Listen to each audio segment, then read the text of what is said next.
Okay, so thank you everyone. Welcome to my second class on waiting for Godot. This is my second class on CC 13, core course 13 of the semester 6 examination. And in the previous class, we have actually talked about the basic background, the basic introductory portion of the waiting for Godot. In which year Waiting for Godot was actually published and staged. Waiting for Godot was staged on 1953, on the 5th of January 1953 at the Theatre de Babylon, Paris. As I have already informed you, that Waiting for Godot, remember, was a French text at first. It was named as Un Atodo Godot. Later, it was translated into Waiting for Godot, Godor Jonno Opekhaye, God, oh God. But God has been transformed into dot. এরকম বিভিন্ন ধরনের explanation বিভিন্ন মানুষজন করেছেন, কিন্তু who was actually Godot আমরা জানতে পারি না। স্যামুয়েল বেকেট কোনোদিন বলেননি that who was actually Godot. So Beckett started the original French text around 9th of October 1948, and around 29th of January 1949 he finished it. But almost 4 years after, in 1953, he actually staged it. For a Waiting for Godot লেখা এবং final staging তার মাঝখানে 4 বছরের gap.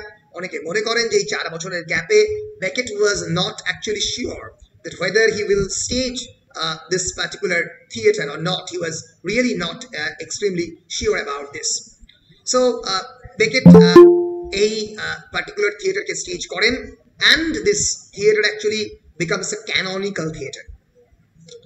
This particular play actually belongs to the genre of the theatre of the absurd. আগের দিন theatre of the absurd কি আমি সেই বিষয়ে তোমাদেরকে already জানিয়েছি. So theatre of the absurd was actually a basic genre of the modernist period, which actually begins around 1950s. 1950 দশকে প্রথম theatre of the absurd শুরু হয়, primarily by the European playwrights in the late 1950s, and it is generally termed as it's basically a theatre which propounds theories about existentialism, অস্তিত্ববাদ. So existentialism কি আমি আগেই বলেছি, existentialism is a theory which expresses the fact that human existence lacks meaning or purpose, and when the communication system of the language completely breaks down, যখন ভাষা সম্পূর্ণরূপে ভেঙে পড়ছে, যখন মানুষের অস্তিত্বের কোনো মানে থাকছে না, তখন বেশ কয়েকজন মানুষ একটা নাটকের মধ্যে দিয়ে তাদের মনের এক্সপ্রেশন এক্সপ্রেস করছে, যার কোনো মানে নেই, যার কোনো নির্দিষ্ট পারপাস নেই, যার কোনো নির্দিষ্ট অবজেক্টিভ নেই, এবং গল্প যেখান দিয়ে শুরু হচ্ছে সেখানে এসেই শেষ হচ্ছে।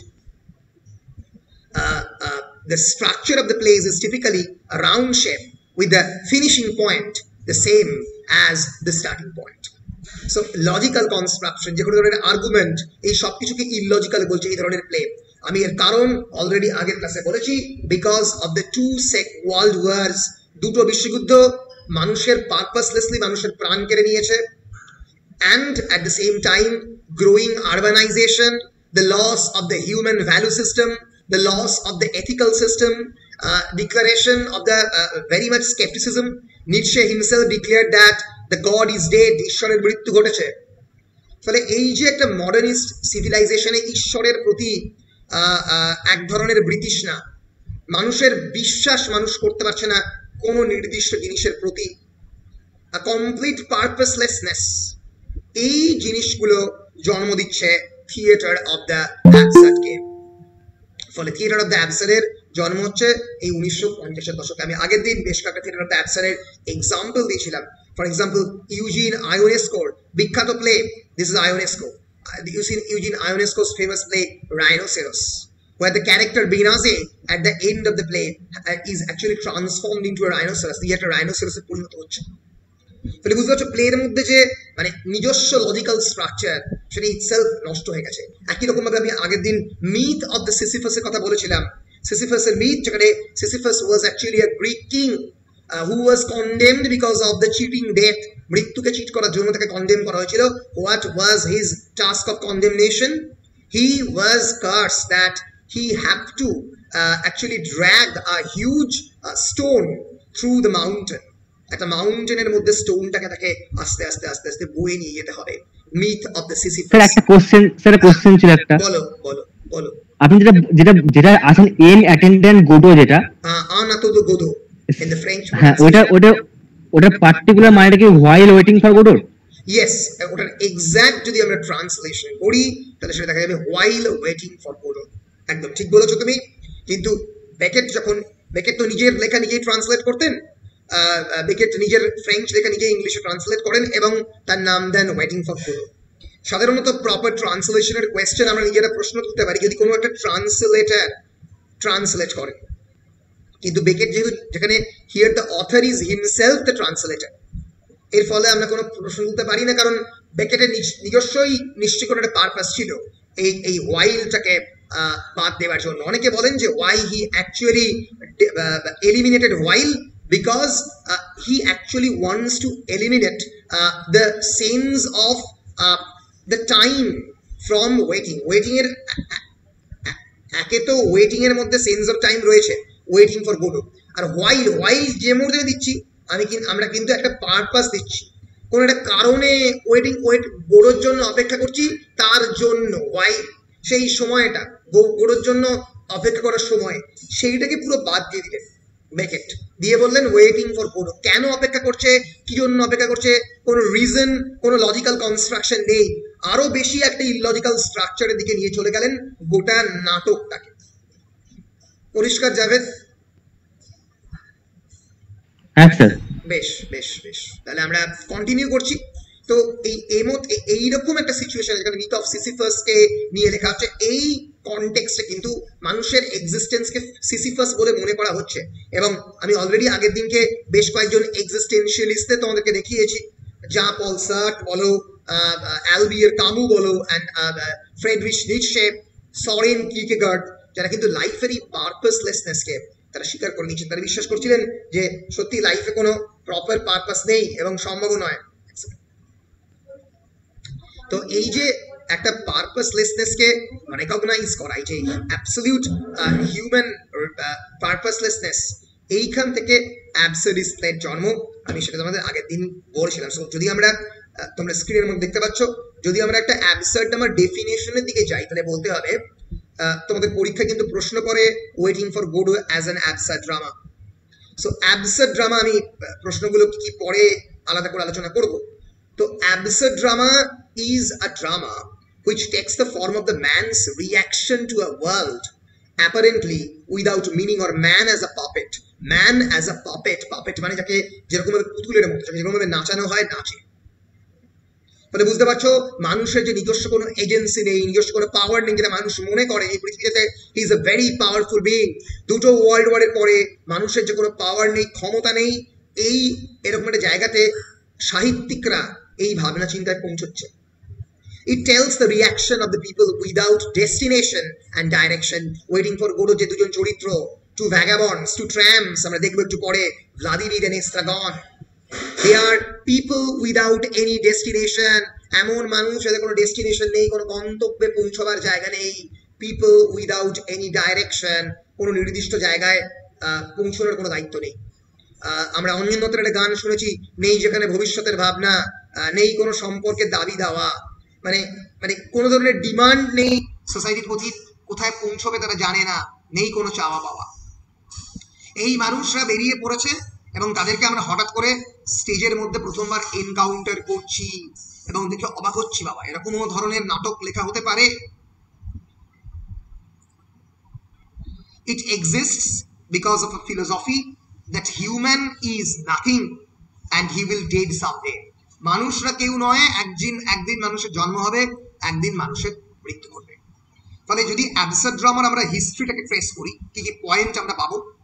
এক নম্বর পয়েন্ট হচ্ছে revolutionary change in the arena of the playwriting during the 1950s and 1960s. আমরা যদি 1950s এবং 60s এর বেশ কয়েকটা ব্রিটিশ ড্রামার দিকে তাকাতে চাই, তাহলে আমরা বেশ কয়েকটা রিয়েলিস্ট ড্রামা পাবো। তোমরা অলরেডি একটা বিখ্যাত 1956 এর রিয়েলিস্ট ড্রামা পড়েছো, নামটা বলো, বিখ্যাত drama published in 1956 which belongs to the angry young man generation. বলা উচিত এবার। তো যে আপনার সেই জিমি পটার মনে হচ্ছে Jimmy Potter Look Back in Anger. Look Back in Anger. Look Back in Anger is a play which is very much realistic in nature. বাস্তব নিয়ে। It greatly depends on the historical context. জিমির রাগের একটা ঐতিহাসিক কারণ রয়েছে। That the British has lost their role as colonial master, their dominance in India and in the Asian subcontinent, যার direct influence ইকোনমিক্সে গিয়ে পড়েছে, অর্থনীতিতে গিয়ে পড়েছে। এর ফলে মানুষজন কাজ পাচ্ছে না, চাকরি পাচ্ছে না, ক্ষমতা নেই। সেই সময়ের রিফ্লেকশন জিমি পোটার করছে। দুটো ওয়ার্ল্ড ওয়ার কিন্তু সেখানে হয়ে গেছে। It's a realistic drama. কিন্তু ওয়েটিং ফর গোডোতে আমরা দেখবো it's a very minimalist drama, it is absurd drama. জিমির সেখানে কোনো একটা পারপাসের কথা বলছে, জিমি চাইছে যে মানুষজনের এম্পাওয়ারমেন্ট হোক, মানুষজন চাকরি পাক। Jimmy is very much angry, but again he want something from the society, from the government. কিন্তু অ্যাবসার্ড ড্রামাতে কোনো ধরনের গভর্নেন্স, কোনো ধরনের সোসাইটি, সমাজ, গভর্নেন্স, গড, এই কোনো কিছুর এক্সিস্টেন্স নেই। It's an absolute revolution, বিপ্লব। কেন বিপ্লব? Because it is a paradigmatic change. ড্রামার ক্ষেত্রে একটা সম্পূর্ণ প্যারাডিগম্যাটিক চেঞ্জ এই অ্যাবসার্ড ড্রামা আনে 1950 এবং 60-এর দশকে। আমি আগেই বলেছি the philosophy of the existentialism, these are the famous existentialist Sartre, Camus এবং হাইডেগার, তাদের ফিলোসফি, যে অস্তিত্ববাদের দর্শন, যে মানুষ কোনো একটা আইডিয়াল ক্রিচার নয়, মানুষ কোনো নির্দিষ্ট দাবি দেওয়া নিয়ে এই পৃথিবীতে আসেনি, একদিন মানুষকে শেষ হতে হবে। মানে হাইডেগার, সার্ট এবং কামুর যে ফিলোসফি, সেই ফিলোসফির দ্বারা ভয়ঙ্করভাবে তারা প্রভাবিত হয়। And experimental theatre in the Paris, remember that absurdist theater is actually the origin point of the absurdist theater. যদি আমরা absurdist theater এর origin point দেখি, তাহলে আমরা দেখতে পাবো যে বেশিরভাগ যারা প্লে রাইট, যারা এই absurdist theater এর যারা মেজর যারা production, Samuel Beckett, Eugene Ionesco, Jean Genet, এরা প্রত্যেকে কিন্তু ফ্রেঞ্চে লিখেছে। they are all Paris based authors. Isaac Asimov একমাত্র was based in Russia, and Edward Albee British in nature, British theatre. এরা ছাড়া বাকিরা সবাই কিন্তু ছিল, আমাদের মাথায় রাখতে হবে, ফ্রান্সে, প্যারিসে। ফলে প্যারিসে সেই সময় একটা it was an atmosphere of literary experimentation in Paris. এবং absurdist plays were often written in the French. আমি আগেই বলেছি some of the famous absurdist plays, example Jean Genet's The Maids, Jean Genet's Balcony, বিখ্যাত absurdist play। কিন্তু সব থেকে বিখ্যাত যেটা আমরা এখন পড়ছি, waiting for Godot. Waiting for Godot খুব বিখ্যাত। ইউজিন আয়োনেস্কোর বার্ল সপ্রানো খুব খুব খুব বিখ্যাত, the bald soprano or the bald prima donna. Jean Genet The Maids, Jew story, Harold Pinter at the birthday party, The Room, খুবই famous play. Harold Pinter was again a British dramatist. So এই হচ্ছে মোটামুটি absurdist drama basic definition and characteristics. আরো কয়েকটা characteristics আমরা বলে আমি কয়েকটা absurdist drama এক্সাম্পল দেবো মানে কয়েকটা absurdist drama গল্প তোমাদেরকে দু একটা বলেছি, আরো দু একটা বলবো, বলে তোমরা ফ্লেভারটা বুঝতে পারবে, বলে আমরা ডাইরেক্টলি ওয়েটিং ফর গোডোতে চলে যাব। So characteristics of the absurd drama, বৈশিষ্ট্য কি? এক নম্বর, ফার্স্ট, ননসেন্স ডায়ালগ। যারা ওয়েটিং ফর গোডো পড়েছো তারা জানো ডায়ালগের মধ্যে কোনো সেন্স নেই, সেন্স থাকছে না ডায়ালগের মধ্যে। আমরা শুরু থেকে দেখি, আমরা পড়বো যখন টেক্সট দেখবে evening, Estragon sitting on a low mount, দুজন ট্রাম্প ভ্যাগাবন্ড কোনো একটা ইভিনিং এর মধ্যে, একটা মাউন্টের মধ্যে, চারপাশের অ্যাটমসফিয়ারটা একটা অ্যাবসলিউটলি ডেজার্ট লাইক অ্যাটমসফিয়ার, যেন চারিদিকের মধ্যে একটা, আমরা বলতে পারি একটা মরুভূমি, এবং সেখানে দুজনে বসে আছে, একজন বুট খুলতে পারছে না, একজন জিজ্ঞেস করছে যে কোথায় আমরা, I am glad to see you back, বলছে কোথায় তুমি? নাথিং টু বি ডান, শুরুই হচ্ছে এই নাটক বলে যে নাথিং টু বি ডান, কিছুই করার নেই। ফলে যে নাটকে কিছু করার নেই, যে নাটক একই জায়গা থেকে শুরু হয়, একই জায়গা থেকে ডায়ালগুলো দেখবে খুবই মিনিমালিস্টিক ইন নেচার। এক লাইন ইন আ ডিচ, আমি কোথায় রাত্রি কাটালে একটা ডিচের মধ্যে, যখন waiting for the good summary পড়বো তখন তোমরা দেখতে পাবে। ফলে এই যে কিছু করার নেই, কিছু বলার নেই, যে সেন্স অফ পারপাসলেসনেস, এইটাই আমরা বলতে পারি absolutely nonsense dialogue, a series of the random lines that have no connected meaning. Meaning generally creates through the connection of the text. কোনো কানেকশন নেই। Second is repetitive or meaningless action, একই কাজ বারবার করছে, জুতো পরছে তো জুতো পরছে, টুপি পরছে তো টুপি পরছে, বারবার repetition. Circular motion of the life, জীবন যে একই জায়গায় বারবার আবর্তিত হচ্ছে তার কথা বলছে।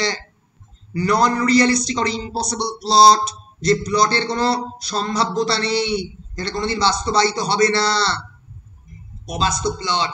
বেশ কয়েকটা এক্সাম্পল দেবো এই অবাস্তব প্লটের। The dramatists used illogical situation, dramatists কোনো লজিক্যাল সিচুয়েশন ইউজ করছেন না। আমি একটা বিখ্যাত অ্যাবসার্ড ড্রামার এক্সাম্পল দিয়ে মানে এই যে ক্যারেক্টারিস্টিক্স গুলো বললাম সেগুলো তোমাদের একটা বোঝানোর চেষ্টা করি। আমি অলরেডি আমার মডার্নিজম যখন এলিয়ার আমি পড়েছি সেই ক্লাসে আমি বলেছিলাম, ইউজিন আয়োনেস্কোর লেখা তোমরা পড়বে রাইনোসেরাসের মধ্যে দিয়ে। Eugene Ionesco, Romanian French playwright, 1909 to 1904. He was an absolute brilliant French avant-garde theater writer. এবং যদি আমরা না, স্মৃতি জয়েন হয়ে গেছে, স্মৃতি আমি দেখতে পাইনি স্মৃতিকে, কিন্তু স্মৃতি জয়েন হয়ে গেছে। তো বিষয়টা যেটা সেটা হচ্ছে যে এই যে অ্যাবসার্ডিস্ট রাইটার, এর মধ্যে ইউজিন আয়োনেস্কো এবং আমরা যেটা দেখলাম Samuel Beckett, they really created a revolution. Eugene আয়োনেস্কোর একটা প্লে ছিল, সেই প্লেটার নাম হচ্ছে দ্য নেবার, যেখানে দেখা যাচ্ছে যে একটা পার্কের মধ্যে। স্মৃতি জয়েন হয়নি তো? হ্যাঁ, আমি তাকে তো অ্যাডমিট করালাম না, হয়নি, কিন্তু আমি ওকে অ্যাডমিট করিয়েছি। আমি অ্যাডমিট করলাম, আমি দেখলাম ও আসছে, জানি না। আবার জয়েন হতে বলবো? আবার জয়েন হতে বলো, আবার জয়েন হতে বলো। বেশ। So there was a play by Eugene Ionesco called The Neighbor. এবার এখানে আমরা দেখতে পাচ্ছি যে দুজন বসে আছে, একজন হচ্ছে একটা পার্কের মধ্যে, একটা ছোট্ট পার্ক রয়েছে, সেখানে দুজন প্রোটাগনিস্ট, একজন হিরো একজন হিরোইন, তারা হঠাৎ করে একে অপরের সঙ্গে দেখা হলো, বসে আছে। জিজ্ঞেস করছে যে where are you from? বলছে I am actually from, স্মৃতি আসছে এবং যাচ্ছে। জয়েন হতে পেরেছে? হ্যাঁ পেরেছে। জয়েনই হতে পারছিলাম না, এই মাত্র জয়েন হতে পারলাম। হ্যাঁ, জানি না কেন আমি তোমাকে অ্যাকসেপ্ট করেছিলাম, কিন্তু সামহাউ হচ্ছিল না। তো যাই হোক, যেটা বলছিলাম সেটা হচ্ছে যে suddenly a man encounters a woman and asked about her identity, who was she and where she is actually from, and she answered back, I am from this particular part of the France. Well, okay, which district of France? কোন district বললো? district বললো, okay, I am also from that district. Actually from which county? কোন জায়গা থেকে তুমি আসছো? কোন particular area থেকে? বললো this particular area of the France. Okay, Villeneuve. I also lived on the Villeneuve. Then which particular street do you reside in? কোন রাস্তায় তুমি থাকো? বললো আমি এই রাস্তায় থাকি। Well, okay, I never saw you. I'm actually your neighbor because I also lived on that particular street. Then he asked which particular apartment. সেই মহিলা উত্তর দিল সেই অ্যাপার্টমেন্টেই সে থাকে যে অ্যাপার্টমেন্টে সেই পুরুষটা থাকে।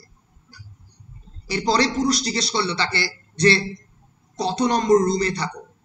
যত কনভারসেশন আস্তে আস্তে এগোচ্ছে, there is a looming silence across the theater. চারিদিকে অদ্ভুত নিস্তব্ধতা আমরা দেখতে পাচ্ছি। Which particular room, which number of the apartment? He answered 422, 422. And he said যে আমিও তো সেই একই অ্যাপার্টমেন্টে থাকি।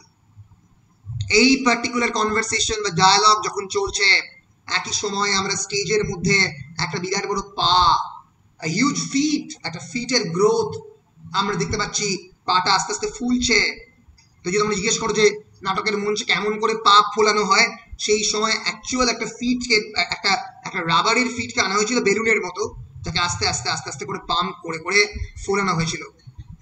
1950-60 তো থিয়েটারের টেকনোলজি এত বেশি অ্যাডভান্সড হয়নি, ফলে বেলুনকে দিয়ে ইউজ করতে হয়েছিল। একটা পা আস্তে আস্তে ফুলছে এবং সেই পা এসে এই দুটো যারা ক্যারেক্টার যারা বসে স্টেজের মধ্যে একে অপরের সঙ্গে কথা বলছে, যারা জানতে পেরেছে they have newly discovered that they have actually spent their life for the last 20 years in the same room, একই রুমের মধ্যে তারা সময় কাটাচ্ছে। they are basically husband and wife, এবং যে পাটা তোমরা দেখতে পাচ্ছ সে পাটা হচ্ছে তাদের সম্পর্কের মৃতদেহ, the dead bodies of their relationship। এইভাবে আমি এক্সাম্পলটা এই জন্য দিলাম কারণ এই রকম ভাবে কিন্তু অপারেট করে একটা অ্যাবসার্ড থিয়েটার।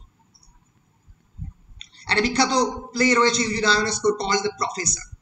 দ্য প্রফেসর যেটা শুরু হচ্ছে একটা প্রফেসরের খুব ওয়েল ডেকোরেটেড রুম দিয়ে, যেখানে প্রফেসর বসে আছে and he is taking down his notes, a very scholarly personality. Suddenly there is a knock in the door. Knock, knock. Yes, professor said, who are you? তার একটা secretary রয়েছে, সে জিজ্ঞেস করলো কে তুমি? বললো যে আমি ইন্টার্নশিপে আসতে চাই এই বিখ্যাত প্রফেসরের সঙ্গে। দাঁড়া চিন্তা নেই, চলে যাচ্ছে অসুবিধে নেই, আসলে টিকটিকি আর কি, ঠিক আছে চলে গেল অসুবিধে নেই। কাজ কর তুই ওইখানে চলে খেয়ে নে আমার টাকা, সরি। তো যাই হোক, the professor actually asked back, যে who are you? I'm actually applying for the internship এর জন্য আমি অ্যাপ্লাই করতে চাইছি। তো এইরকম একটা সময় তখন সে এলো, তো প্রফেসর তাকে জিজ্ঞেস করছে who are you, where are you from? Okay, tell me, 2 + 2 = 4, 5 + 5 = 10. Who told you? কে বললো? 10।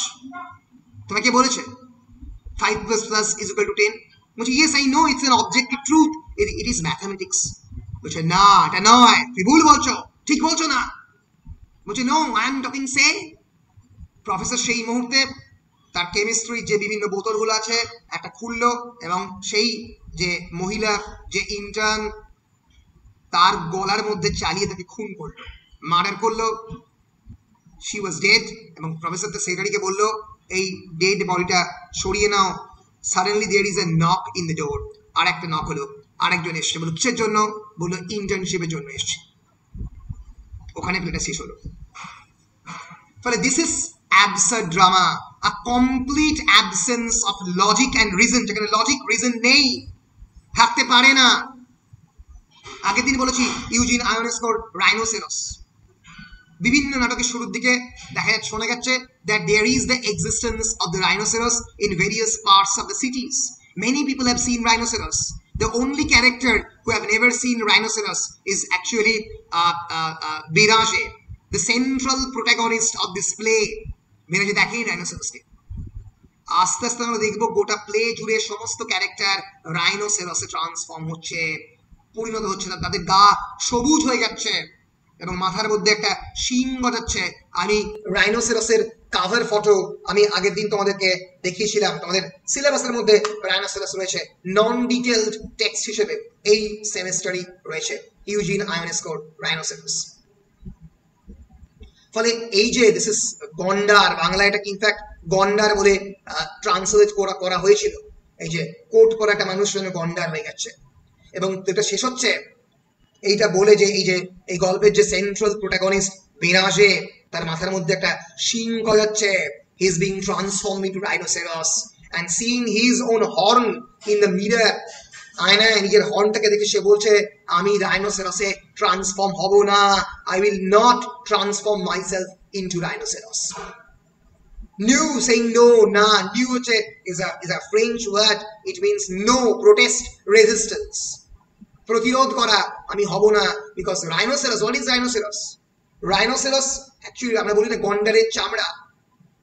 Rhinoceros is nothing but the growing insensitivity across the Europe, the Nazism and the fascism, গোটা ইউরোপ জুড়ে হিটলারের মানব দেহ নিয়ে এক্সপেরিমেন্টেশন চলছে। হিটলারের আউশউইটসে প্রায় লক্ষ লক্ষ জিউকে হত্যা করা হয়েছে। এইরকম অবস্থায় গোটা ইউরোপ যেন রাইনোসেরাসে পরিণত হয়েছে, যেন মানুষ নেই, হিউম্যানিটি নেই। They have been transformed into rhinoceroses. গন্ডারের চামড়ার মতো পুরু চামড়া আমাদের মানুষদের হয়েছে। তো এই প্লে শেষ হচ্ছে একটা প্রতিরোধ দিয়ে, একটা প্রতিবাদ দিয়ে। ফলে আমি যে ক্যারেক্টারিস্টিক গুলো দেখালাম সেগুলো দেখো তোমরা প্রত্যেকটা অ্যাবসার্ড প্লের সঙ্গে মিলে গেছে।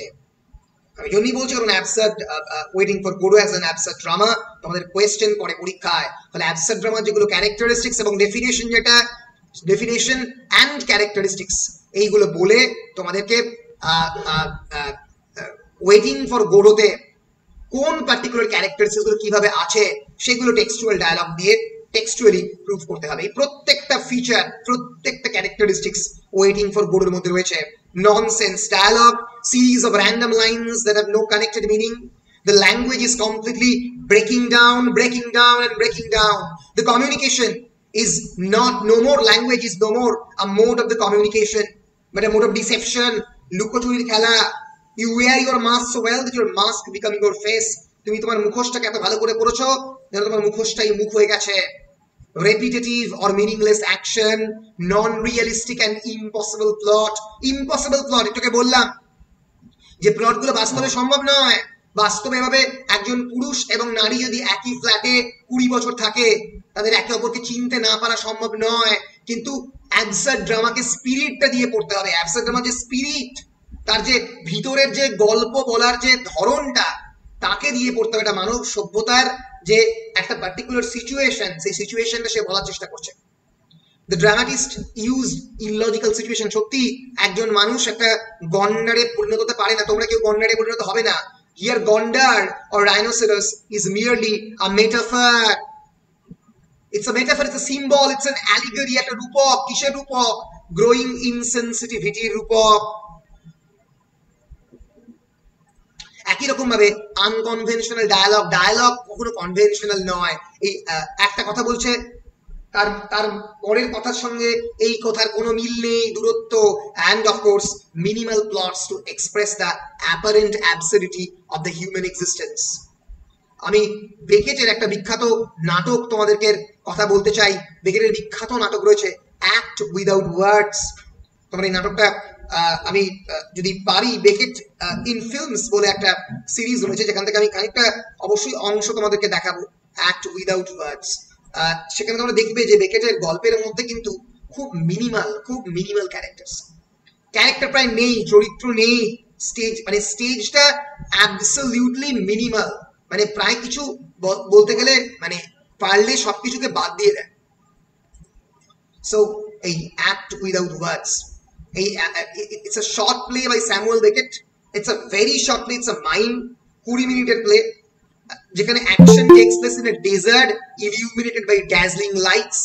একটা man, just one man inside the stage, just one man who is at the start of the play is flung backwards. আস্তে আস্তে সে backwards এ যাচ্ছে, মানে পিছন দিকে যাচ্ছে, এবং সে যেই অদ্ভুত ভাবে যাচ্ছে, a number of objects are then lowered into his set beginning with a palm tree. তার উপরে তার সেই মানুষটার উপরে একটা গাছ নামা হলো, একটা palm tree. This palm tree is basically but a caricature of life. Tree of life কোনটা? যেটা আমরা প্রথমবার প্যারাডাইস লস্ট এর উল্লেখ পাই, যেখান থেকে প্রথমবার আমাদের অ্যাডাম এবং ইভ ফল ছিঁড়ে খেয়েছিল, যার ফলে পতন হয়েছিল, পোস্ট ল্যাপসেরিয়ান স্টেজ তৈরি হয়েছিল, তাই তো? Tree of life. তো এই ট্রি অফ লাইফ, তারপর থেকে মানুষের পতনের শুরু, সেইটাকে যেন বেকেট কেবলমাত্র এখানে হাইলাইট করছে। আমি আরো একটা বিখ্যাত প্লের কথা তোমাদের বলতে চাই, নট আই বলে।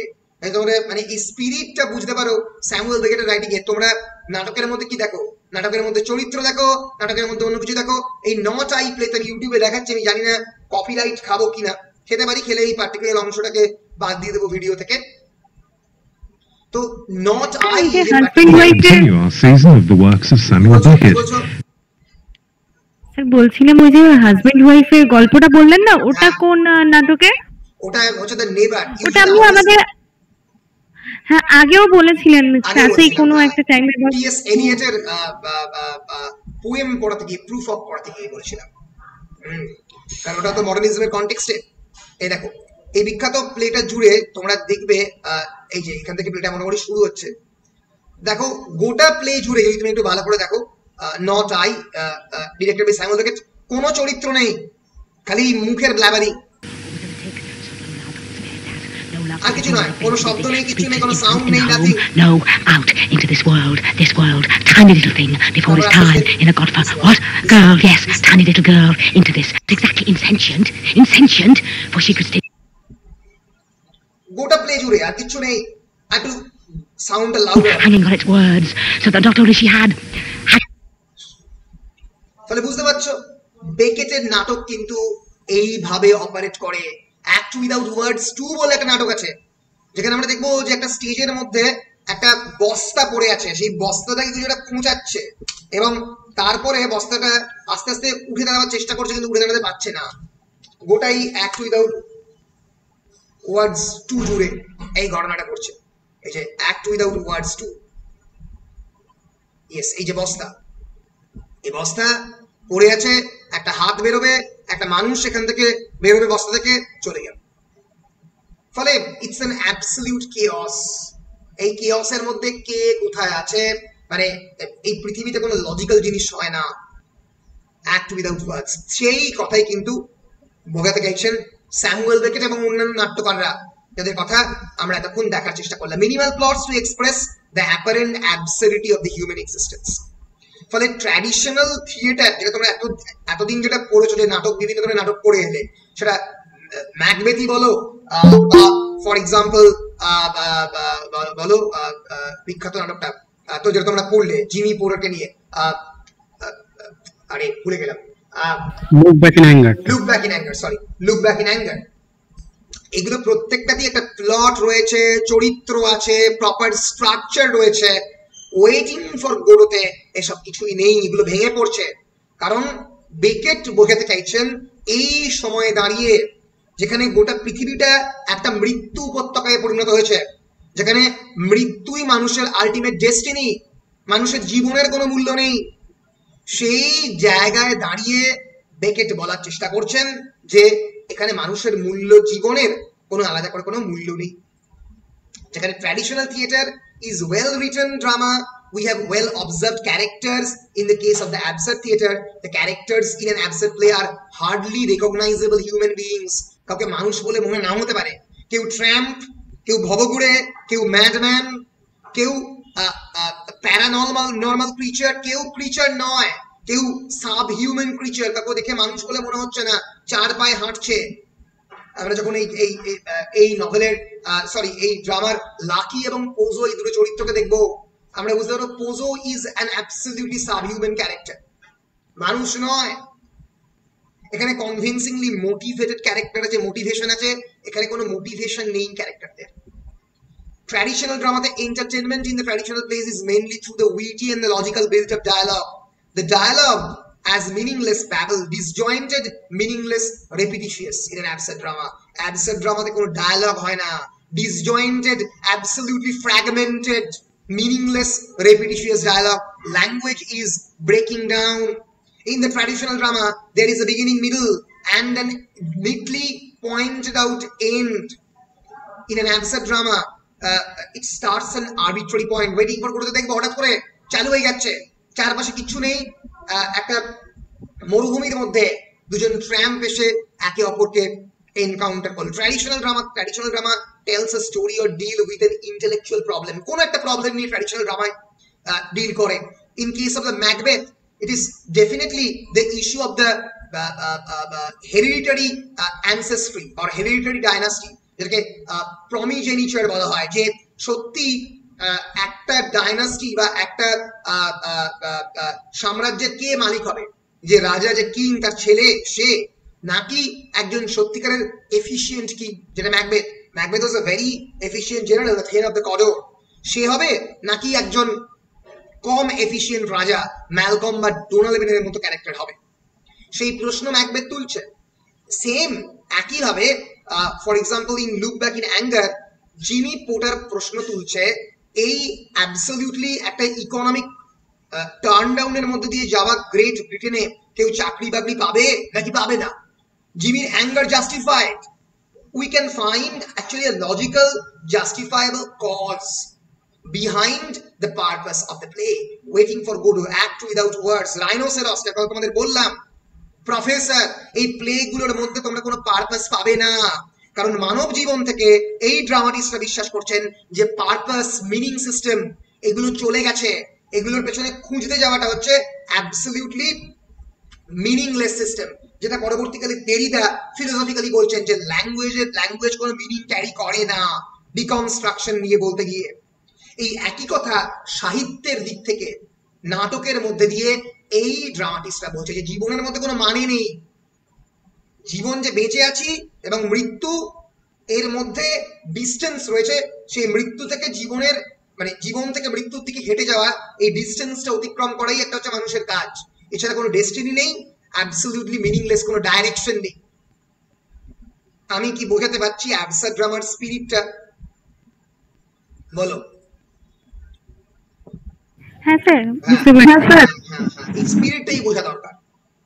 So it tells a story. Traditional drama ক্ষেত্রে it tells a story or deal with an intellectual problem, but on the other hand it's a poetic image.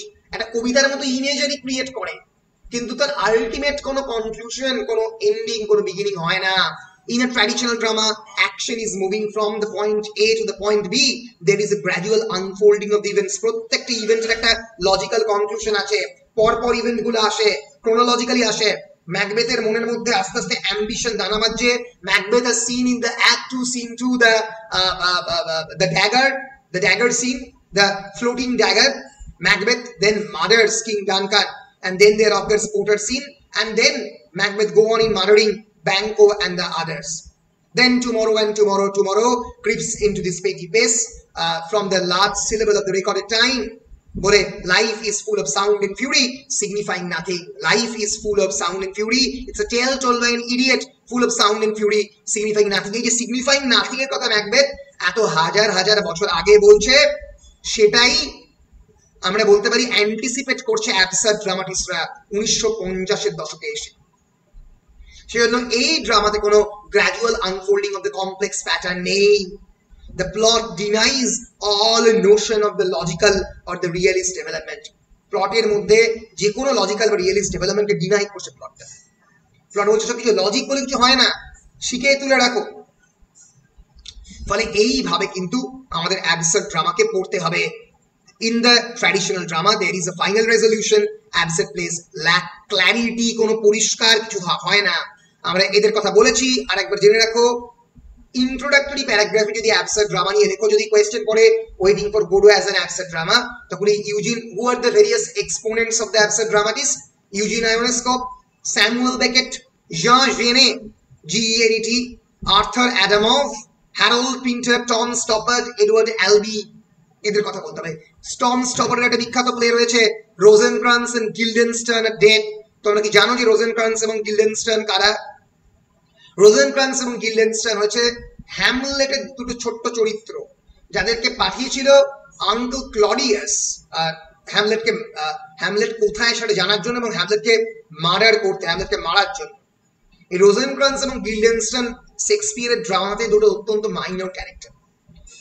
এই যে মাইনর ক্যারেক্টার, তাদের জীবনের কোনো মূল্য নেই, যারা একটা লর্ড শ্রেণীর মধ্যে পড়ে না, যারা অ্যারিস্টোক্রেটিক ক্লাসে বিলং করে না, তাদেরকে নিয়ে নাটক লিখছেন এরা। মাথায় রাখবে, যে কোনো অ্যাবসার্ড ড্রামার যারা main character, they are absolutely marginalised and exclusionary figure, excluded from the mainstream of the society. Vladimir Estragon এরা ট্র্যাম্প, বিভিন্ন রকম আমরা ট্র্যাম্প পাবো, ভবঘুরে পাবো, নোম্যাড পাবো, যাযাবর পাবো, আমরা পাবো হচ্ছে ম্যাডম্যান, আমরা পাবো বিভিন্ন হার্মাফ্রোডাইট সেক্সুয়ালি এক্সক্লুডেড ক্যারেক্টার, যারা সমাজের পার্ট নয়, তাদেরকে আমরা এই ধরনের মানুষজনকে নিয়ে কিন্তু তোমাদেরকে ডিল করছে এই ধরনের অ্যাবসার্ড ড্রামাটিস্টরা। ফলে এদের যে মেন এম বা অবজেক্টিভ সেটা বুঝতে হবে। এদের মেন এম বা অবজেক্টিভ লাইফে পারপাস আনা নয়। এই যে নন পারপাসফুল লাইফ, জীবনে যে কোনো কনক্লুশন নেই, কোনো সিদ্ধান্ত নেই, কোনো মানে নেই, সেই জিনিসটাকে বোঝানোর চেষ্টা করা, তুলে ধরার চেষ্টা করা মানুষের সামনে, দ্যাট ইজ অ্যাবসার্ড ড্রামাটিস্ট। এই যে বেকেট, বলো ওই ছবিগুলো এরকম অদ্ভুত কেন? এই ছবিগুলো এরকম অদ্ভুত কেন? এটা বাল্ড প্রাইমাডোনা বলে একটা ক্যারেক্টার, যেখানে ড্রামা, যেখানে কয়েকটা পুরুষ চরিত্র তারা মহিলাদের যে ডান্স আর্ট ফর্ম, সেই এই অপেরা মিউজিক সেটা পারফর্ম করে। তো তাদের আস্তে আস্তে টাক পড়ছে মাথায়, তারা বিভিন্ন চুল টুল নিয়ে মহিলাদের চরিত্র অভিনয় করে, এবং এই যে তাদের টাক পুরোপুরি এর টাক পড়ে গেছে, এর গজা এদের আস্তে আস্তে পড়বে। তো পুরোপুরি চুলটা পড়ে গেলে তারা কেমন করে আস্তে আস্তে অভিনয় করবে তাই নিয়ে প্রশ্ন তুলছে, কিন্তু সেটা তো পারপাসফুল হওয়ার কথা নয়, মানে সেটা তো অ্যাকচুয়ালি ডায়ালগের পার্ট হওয়ার কথাই নয়, কারণ তারা তো উইগ পরে অ্যাক্টিংটা করবে, ফলে এই প্রশ্নটা উঠছেই না। কিন্তু এই প্রশ্নটা নিয়েই গোটা ড্রামাটা। দ্য বার্ল্ড প্রাইমাডোনা, স্যামুয়েল বেকেট, টম স্টপার্ট, এই ভদ্রলোক দেখতে পাচ্ছি আমরা, ইউজিন আয়োনেস্কো, এদের সবার গুরু, মানে যার থেকে অ্যাবসার্ড থিয়েটার বা অ্যাবসার্ড ফিকশনের কনসেপশনটা বেরোয়, অ্যালবিয়ার কামু, নোবেল প্রাইজ পাওয়া হ্যারল্ড পিন্টার, এদের মধ্যে হ্যারল্ড পিন্টার এবং বেকেট দুজনেই নোবেল প্রাইজ পেয়েছিল। তো এবার ব্রিফলি ইন্ট্রোডিউস করে দিচ্ছি আমাদের এই গল্পের যিনি লেখক, তাকে Samuel Beckett. was born on 13th April 1960 in Dublin. Beckett was an Irish personality. During the 1930s and 1940s, he wrote his first novels and short stories. He wrote a trilogy of the novels in the 1950s, as well as the famous plays like Waiting for Godot. বেকেটের বিখ্যাত নাটক রয়েছে and game বলে। তোমরা কি and game বলে নাটকটা কেউ শুনেছো? এন্ড গেম শোনোনি তাই তো? পরবর্তীকালে এমএ তে গিয়ে পড়বে। ইটস অ্যান অ্যাবসলিউট ব্রিলিয়েন্ট নাটক। 4টে চরিত্র রয়েছে, তার মধ্যে 2জন মেন চরিত্র হ্যাম এবং ক্লব। সরি, বেকেট করে ফেললাম, বেকেট খোলার দরকার নেই, আমাদের যেটা দরকার সেটা হচ্ছে আমাদের খুলতে হবে হচ্ছে এন্ড গেম। এক সেকেন্ড, নোভেল, প্রোজ, মলয়, মেলোডাইজ, কোথায় গেল শর্ট ড্রামা? ড্রামা কোথায়? ড্রামা কোথায়? ড্রামা কোথায়? বেকেটের ড্রামা প্রচুর প্রচুর অসংখ্য নাটক লিখেছেন। এলিউথেরিয়া প্রথম ড্রামা, আনাতোর দ্য গোদো 1953 সালে, অ্যাক্ট উইদাউট ওয়ার্ডস মানে অ্যাক্ট sans ওয়ার্ডস, ক্র্যাপস লাস্ট স্টেপ খুবই বিখ্যাত, হ্যাপি ডেজ খুব বিখ্যাত। ক্র্যাপস লাস্ট স্টেপে ক্র্যাপের যে শেষ টেপ মানে টেপ রেকর্ডার, তাই নিয়ে সে অবসেসড আর, ঠিক আছে? তো শুনেছি ব্রিজটা ওই 50 সেকেন্ড না 30 সেকেন্ডের একটা ইয়ে শুরু হলো, নট আই খুবই বিখ্যাত। এন্ড গেমের যে মানে 4টে চরিত্র আছে অদ্ভুত, মানে যে দাঁড়াতে পারে সে বসতে পারে না, যে বসতে পারে সে দাঁড়াতে পারে না। এন্ড গেম স্যামুয়েল বেকেটের one act play with 4 characters. Originally এটার নাম হচ্ছে ফিন্ডি পার্টি, ফ্রেঞ্চ লেখা ছিল ফিন্ডি পার্টি মানে the end of the affairs, ঠিক আছে? তো এখানে আমরা দেখতে পাচ্ছি যে মানে এই যে 4টে চরিত্র, তার মধ্যে হ্যাম unable to stand and blind. Ham is dominating, acrimonious, banterous. অন্যদিকে ক্লভ, হ্যামস সার্ভেন্ট, হ্যামের servant, who is unable to sit, যে বসতে পারে না। এ দাঁড়াতে পারে, এ বসতে পারে, দাঁড়াতে পারে না, unable to stand, এ বসতে পারে না কিন্তু দাঁড়াতে পারে। ন্যাগ এবং নেল, এরা আরো অদ্ভুত। হ্যামের father who has no legs and lives in a dustbin, এবং nail harms mother who has no legs and lives in a dustbin। এবার ন্যাগ এবং নেল বলে সার্চ করো গুগলে, তাহলে তোমরা এই যে বিখ্যাত যে দুই মানে জুড়ি আর কি, এই জুড়িকে দেখতে পাবে স্টেজের মধ্যে। এরকম ধরনের ড্রামা এর আগে নাটক কোনোদিনও হয়নি ইউরোপিয়ান থিয়েটারে। এই যে দেখতে পাচ্ছ নাটকের মধ্যে 2জন চরিত্র একেবারে ডাস্টবিনের মধ্যে, ন্যাগ অ্যান্ড নেল, হ্যামের যে বাবা, ন্যাগ অ্যান্ড নেল, মানে হিউম্যান ফিগারকে একেবারে ডাস্টবিনে নিয়ে হাজির করেছেন স্যামুয়েল বেকেট, একেবারে ডাস্টবিনে। মানে বুঝতেই পারছো নোংরা ফেলা মানুষজন, মানে মানুষকে ডার্ট বা নোংরার সঙ্গে তুলনা করছে।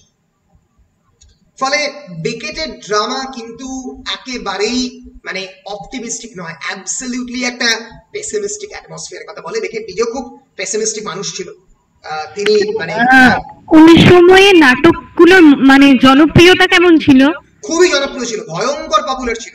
এবং মানে একটা সময় এমন দাঁড়ায় যে নাটকটা এত পপুলার হয়ে যায়, মানে ওয়েটিং ফর গোডো এবং তারপরে অন্যান্য নাটকগুলো, যে ট্র্যাডিশনাল যে থিয়েটার সেগুলো লেখা প্রায় বন্ধ করে লোকে অ্যাবসার্ড থিওরি দেখতে আরম্ভ করতো, এত পপুলার ছিল, ভেরি ভেরি পপুলার।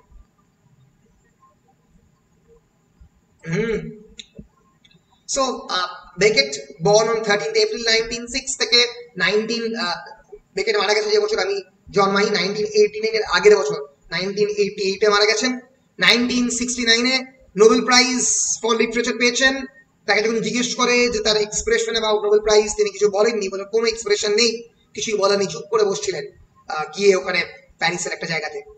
ফলে দিস ইজ স্যামুয়েল বেকেট। এছাড়া যাদের কথা বললাম, এডওয়ার্ড অ্যালবি এবং অন্যান্য অনেকের কথা। তো এই হচ্ছে বেকেটের বেসিক ইন্ট্রোডাকশন। সো বেকেট এবং থিয়েটার অফ দ্য অ্যাবসার্ড আমরা মোটামুটি শেষ করলাম। এবার আমরা যে বিষয়টাকে নিয়ে আলোচনা করব সেটা হচ্ছে ওয়েটিং ফর গোডোকে নিয়ে আমরা এবার আলোচনায় আসবো। এক সেকেন্ড। ইয়েস,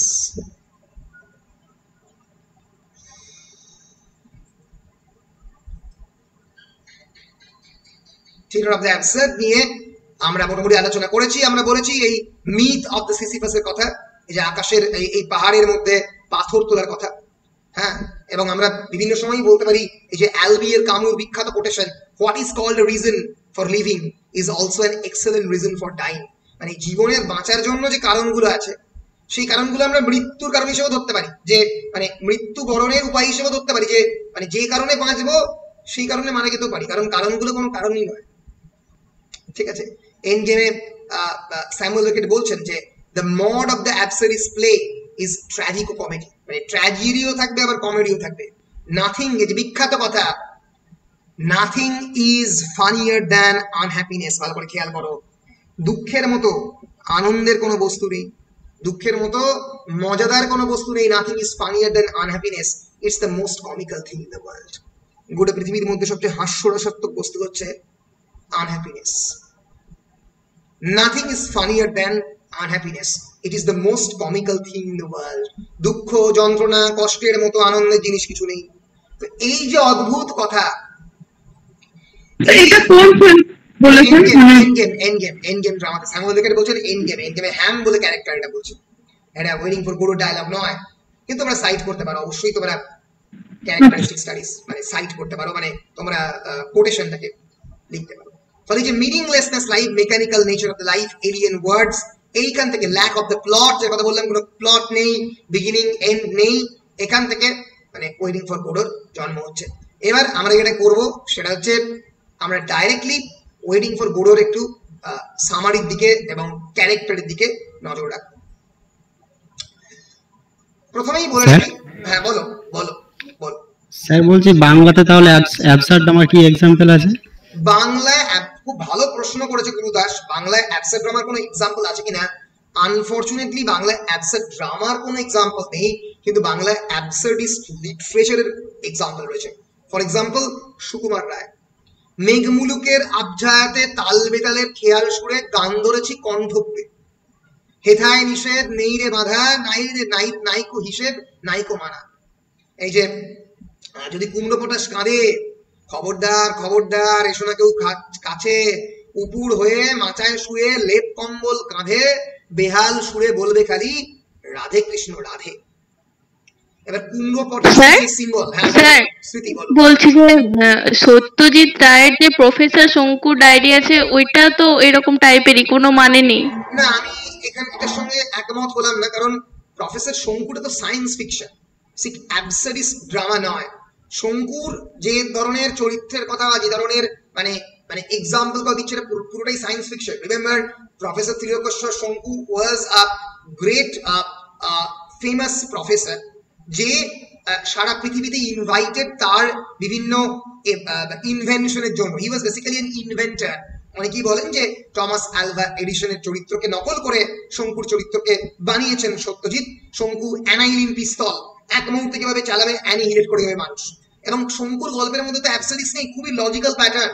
যদি আমরা হিপনোজেন বলে একটা বিখ্যাত তার যে লেখা, তার যে উপন্যাস প্রফেসর শঙ্কুর ডায়েরি, সেখানে আমরা দেখবো যে সেখানে সে নরওয়েতে যাচ্ছে, একটা মানুষ যে সারা জীবন বাঁচতে চায়, যে মৃত্যুবরণ করতে চায় না, সে প্রফেসর শঙ্কুকে বলছে আমার দেহের মধ্যে এই হিপনোজেন গ্যাসটা ঢুকিয়ে দেওয়ার ফলে আমি সারা জীবন বাঁচতে পারি। ফলে এই যে এই যে প্যাটার্ন, দ্য থট প্যাটার্ন, এটা সায়েন্স ফিকশনের কাছাকাছি।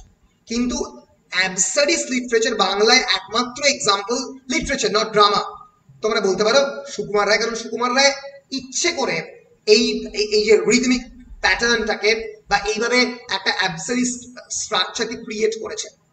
কুমড়ো পটাশ কিসের সিম্বল? কুমড়ো পটাশ হচ্ছে সেই ধরনের সমাজের পাওয়ারফুল মানুষের সিম্বল যারা মানুষকে নিয়ন্ত্রণ করার চেষ্টা করে। রেজিমেন্টেশন, পুলিশের সিম্বল। ফলে ডাইরেক্ট না বলে ইনডাইরেক্টলি বলার চেষ্টা যে দুজন অথার, অনেকেই এদের কথা বলে ননসেন্স লিটারেচারের দুজন বিখ্যাত অথার, একটা হচ্ছে লুইস ক্যারল, যার লেখা তোমরা পড়েছো অ্যালিসেস অ্যাডভেঞ্চার ইন দ্য ওয়ান্ডারল্যান্ড, আরেকজন হচ্ছে এডওয়ার্ড লিয়ার, যার লেখা কিন্তু সত্যজিৎ নিজে ট্রান্সলেটও করে। সত্যজিতের যদি সেরা সত্যজিৎ বইটা তোমরা কেনো তাহলে এডওয়ার্ড লিয়ারের তোমরা লেখা পাবেও। In fact there is a huge similarity with Edward Lear and Sukumar Ray. দেখতেও অনেকটাই এক। এডওয়ার্ড লিয়ার এবং সুকুমার রায়কে বাচ্চা বসে দেখো, দিস ইজ এডওয়ার্ড লিয়ার অ্যাকচুয়ালি, অনেকটাই সুকুমারের মতো দেখতে। এবং লিয়ারের যে আঁকা, এডওয়ার্ড লিয়ার প্রচুর পেন্টিং করেন, সেগুলো কিন্তু মানে is very much close with Sukumar Ray. লিয়ারের যদি আমরা এই যে ননসেন্স বুক, তোমরা কিন্তু এটার সঙ্গে সুকুমার রায়ের আবোল তাবোলের প্রচুর মিল পাবে, ঠিক আছে? সো এই এডওয়ার্ড লিয়ারের থেকে এই যে লিয়ারের নিজের আঁকা, there was an old man on the border who lived in the utmost disorder. He danced with the cat and made tea in his hat. চাটা বানায় তার হ্যাটের মধ্যে, which vexed all the folks on the border. This is Edward Lear. এই যে দাঁড়ি বাবুকে নিয়ে Edward লিয়ারের লেখা বিখ্যাত লেখা, there was an old man with a beard. সৎপাত্রটাও তো মানে অ্যাবসার্ডের মধ্যে পড়ে, তাই তো? অ্যাবসলিউটলি, সৎপাত্র। জানতে চাও সে কেমন ছেলে? তো এই পুরোটাই অ্যাবসার্ডিস্ট লিটারেচারের মধ্যে। স্যার শুধু সৎপাত্র নয়, আবোল তাবোলের সব কবিতাগুলো এরকম। আবোল তাবোলের সমস্ত খুনোর কল বলে একটা কবিতা আছে, খুনোর কল বলে একটা কবিতা আছে। ইনফ্যাক্ট খুনোর কলের যে ইলাস্ট্রেশন, সেই ইলাস্ট্রেশনের সঙ্গে এই যে লিয়ারের বিভিন্ন ইলাস্ট্রেশনের অনেক মিল রয়েছে। সামনে তারপর গোফ চুরি প্রত্যেকটাই এখানে অনেক গোফ নিয়ে লেখা, এখানে বিয়ার্ড কে নিয়ে লেখা। There was an old man with a beard who said, "It is just as I feared. 2 owls and a hen." আমি যেটা ভেবেছিলাম সেটাই হয়েছে। 2টো আউল একটা হেন আমার দাঁড়িতে এনে আশ্রয় নিয়েছে। 4 larks and a wren have all built their nests in my beard. ফলে সুকুমার রায় এবং এডওয়ার্ড লিয়ারের মধ্যে there is an uncanny similarity আমরা বলতে পারি। অ্যাবসার্ডিস্ট লিটারেচার ননসেন্স লিটারেচারের মধ্যে পড়ছে, যদিও টেকনিক্যালি এটা ননসেন্স লিটারেচার, অ্যাবসার্ডিস্ট লিটারেচার নয়। কারণ absurdist literature is much more inspired by philosophy, existentialist philosophy, ঠিক আছে? এটা মাথায় রেখো। আর ননসেন্স লিটারেচার কিন্তু অনেক সময় চিলড্রেন লিটারেচারও হতে পারে। ননসেন্স লিটারেচার তার মধ্যে ফ্যান্টাসি থাকতে পারে, তার মধ্যে অন্য কিছু থাকতে পারে টেকনিক্যালি। যে লিটারারি ননসেন্স, আমরা এক্সাক্ট ডেফিনিশনটা একবার পড়ে দেব। Literary nonsense is a broad categorization of the literature that balances elements that make sense with some that do not. কয়েকটা সেন্স আছে, কয়েকটার সেন্স নেই, with the effect of subverting language conventions or logical reasoning language convention K subvert করার চেষ্টা করছে। এটা হচ্ছে nonsense verse, বুঝতে পেরেছো? স্যার তাহলে ওই হীরক রাজার দেশে, গোপী গাইন, বাঘাবাইন এগুলোকে ননসেন্স এটার মধ্যে পড়ে? তোমরা বলতে পারো খানিকটা যে ননসেন্সের পাঠের মধ্যে পড়ছে, কিন্তু পুরোপুরি নয়। চিলড্রেন্স লিটারেচারের মধ্যে ফেলাই ভালো, কারণ there is a huge মানে কি বলবো logical force that is operating in Goopy Gyne, Bagha Byne and in Hirak রাজার দেশে। এটা হতে পারে যে তারা রাইম স্কিম করে কথা বলছে, হতে পারে এই যে কালী বলে অন্য জায়গায় চলে যাচ্ছে, কিন্তু এই যে দড়ি ধরে মারো টান, রাজা হবে খান খান, এই যে রাজার মনার্কের একটা ফিগার, মনার্ক রাজা যে সবসময় মানুষজনকে নিয়ন্ত্রণ করতে ভালোবাসে, যে রাইম স্কিম গুলো হীরক রাজার দেশে ইউজ করা হয়েছে, যে শিক্ষার কোনো প্রয়োজনীয়তা নেই, শিক্ষা যত বেশি জানে তত কম মানে, এই যে কথাগুলো, এর মধ্যে কিন্তু একটা ভীষণ একটা লজিক্যাল ব্যাপার আছে। ফলে হীরক রাজার দেশে কিন্তু ননসেন্স লিটারেচারকে অত সহজে মানে ক্লাসিফাই করা যাবে না। এটাই মুশকিল যে সমস্ত সাহিত্যকে মানে একজন অথরের লেখা অনেক সাহিত্যের মধ্যে ননসেন্স থাকতে পারে, কিন্তু এক্স্যাক্টলি তাকে ননসেন্স লিটারেচারের ক্যাটাগরিতে ক্লাসিফাই করা খুব মুশকিল। অ্যাবসার্ডিস্ট ড্রামার মধ্যে একটা ফিলোসফি রয়েছে, একটা দর্শন রয়েছে, সেই সেই ভয়ঙ্কর লোডেড ফিলোসফি আছে, যেটা আবার ননসেন্স লিটারেচারের মধ্যে নেই। আবার সুরিয়াল লিটারেচার, সুরিয়াল যে বিভিন্ন পেন্টিং, দালি টালি, এদের মধ্যে আবার মানে মানে লজিক বা রিজন কিছুই নেই। সে আঁকছে, আঁকতে ভালো লাগে তাই, এবং সে লজিককে ডিনাই করছে, যেটা কিউবিজম বা ভর্টিসিজমের মধ্যেও আমরা খানিকটা দেখেছি। ফলে ডিফারেন্ট আর্ট ফর্মে এই ননসেন্স বা illogical attraction towards illogical things বিভিন্নভাবে ডিপিক্টেড হয়েছে। বলো পরিষ্কার কিনা? হ্যাঁ স্যার। বেশ বেশ বেশ বেশ। এবার আমরা যেটা করব সেটা হচ্ছে আমরা ওয়েটিং ফর গোডোর, আমরা অলরেডি বাকি জিনিসটা করেছি। ওয়েটিং ফর গোডোর আগে আমরা ক্যারেক্টার গুলোকে একবার দেখে নেব, তারপরে আমরা ওয়েটিং ফর গোডোর প্লটটা আজকে মানে পড়ে শেষ করবো, মানে গল্পটা অল্প করে বলে দেবো। এরপরে আমরা ডাইরেক্টলি ওয়েটিং ফর গোডোর টেক্সটে যাতে চলে যেতে পারি। Waiting for Godot is a small ensemble piece. Ensemble মানে হচ্ছে যেখানে কাস্টের ক্যারেক্টারের সংখ্যা কম, স্মল অনসম্বল। যদি বলতাম বিগ অনসম্বল মানে অনেক, ENSEMBL এনসেম্বল নয়, অ দিয়ে উচ্চারণ না, ensemble, because it's a French word. So though with 5 actors, it has one of the Beckett's larger casts. মানে বেকেটের অন্যান্য প্লেতে দুটোর বেশি চরিত্র থাকে না, 5টা চরিত্র লিখেছে। মানে স্যামুয়েল বেকেট মানে নমস্কার করতাম, ওরে বাবা স্যার আপনি এতগুলো চরিত্র লিখে ফেলেছেন। সো দুটো মেইন ক্যারেক্টার, কোন কোন দুটো মেইন ক্যারেক্টার নাম মনে রাখবে, একটা হচ্ছে ভ্লাদিমির, একটা হচ্ছে এস্ট্রাগন। ব্রিফলি এনকাউন্টার টু ক্যারেক্টার্স, তারা দুটো আবার চরিত্রকে মিট করছে, একটা হচ্ছে পোজো, একটা হচ্ছে লাকি, এবং একটা হচ্ছে ইয়াং বয়। এবং অ্যাক্ট 1 অ্যাক্ট 2 দুটো অ্যাক্টে লেখা এই নাটক, যারা যারা অ্যাক্ট 1 এ আছে তারাই অ্যাক্ট 2 তে আছে। কিন্তু এই লাকি এবং পোজোর চরিত্রটা অ্যাক্ট 1 এ যেরকম থাকবে, অ্যাক্ট 2 তে একেবারে বদলে যাবে। অ্যাক্ট 1 এ লাকি পোজোকে নিয়ন্ত্রণ করছে, আর অ্যাক্ট 2 তে আমরা দেখবো লাকি ব্লাইন্ড হয়েছে, পোজো লাকিকে টানতে টানতে কোনোভাবে আনছে। এবং ইয়াং বয় যে বেকেট আমাদের বলেনি, যে বয়টা ফার্স্ট এর বয়, মানে যে যে অ্যাক্ট 1 এর যে বয়, অ্যাক্ট 2 এর সেই একই বয় কিনা। সো কি চরিত্র, there is Vladimir. Vladimir is a traveler, a vagabond. In many ways Vladimir is treated by others as the dominant figure. আমরা বারবার বলি যে বেকেটের নাটকে এই লরেল এবং হার্ডি বা টম এবং জেরি, যেরকম তোমরা বিভিন্ন জায়গায় পেয়েছো, লরেল হার্ডি দুজন বিখ্যাত ব্রিটিশ অ্যাক্টর, তারা একই সঙ্গে সিনেমায় অভিনয় করতো, লরেল এন্ড হার্ডি। এরকম বিভিন্ন মানে টিনটিনে তোমরা পেয়েছো জনসন রনসন, যারা টিনটিন বাংলায় বা ইংরেজিতে পড়েছো তারা জানো জনসন এবং রনসনের দুটো চরিত্র। সেরকম একইভাবে এই বেকেট ড্রামার মধ্যে এরকম জোড়া জোড়া চরিত্র থাকে, ভ্লাদিমির এবং এস্ট্রাগন। এদের কোনো না কোনো একটা ফ্ল রয়েছে। ধরা যাক ভ্লাদিমিরের জুতো খোলে না, আর এস্ট্রাগন সবসময় জুতো খুলে রাখে। ভ্লাদিমির মোটা, এস্ট্রাগন রোগা। তো এইরকম ভাবে কিন্তু আমরা দেখতে পাবো যে বেকেটের যে কোনো চরিত্রায়নের মধ্যে এরকম একটা পেয়ার মানে PIR, পেয়ার মানে হচ্ছে একটা কম্বিনেশন, একটা জোড়ি সবসময় কাজ করে। এবং বেকেটের সেটা যে কোনো বলো স্যার, এটা অ্যাবসার্ড ড্রামা তাহলে বৈশিষ্ট্য নাকি, মানে চরিত্র সংখ্যাটা কম? চরিত্র ভালো প্রশ্ন, খুব ভালো প্রশ্ন। এটা বেকেটের ড্রামার নিজস্ব বৈশিষ্ট্য, অ্যাবসার্ড ড্রামার বৈশিষ্ট্য নয়। মাথায় রেখো, বেকেটের সমস্ত ড্রামার মধ্যে দেখা যায় এই যে হ্যাম এবং ক্লফ আমরা দেখলাম, ভ্লাদিমির এবং এস্ট্রাগন আমরা দেখলাম, কিন্তু ইন জেনারেল অ্যাবসার্ড ড্রামার মধ্যে এটা অন্যান্য ড্রামাটিক্সের মধ্যে পাওয়া যায় না। তোমরা রাইনোসেরাস পড়বে, সেটা সেখানে নেই। ফলে he is looked to for answers, বারবার ভ্লাদিমির প্রশ্নের উত্তর খুঁজছে, and the other characters follow his behavioral cues. ভ্লাদিমিরের নামই হচ্ছে দিদি বলে ডাকছে, ঠিক আছে? দিদি, এস্ট্রাগন ভ্লাদিমিরকে দিদি বলে ডাকছে, আর গোগো বলে ডাকছে হচ্ছে আমাদের এস্ট্রাগনকে Vladimir. So it's a nickname indicating their friendship, and he is called Mr. Albert. তাকে মাঝে মাঝে অ্যালবার্টও বলছে, ভ্লাদিমিরকে অ্যালবার্ট বলে ডাকছে, এই বয় অ্যাক্ট 2 তে যে বয়কে আমরা পাবো। সো একই রকম ভাবে এই গল্পের অন্যতম ইম্পর্টেন্ট চরিত্র এস্ট্রাগন। ভ্লাদিমির ছাড়া এস্ট্রাগন হয় না। ভ্লাদিমির's friend, Vladimir's equal in many ways. Estragon nevertheless relies on Vladimir for support.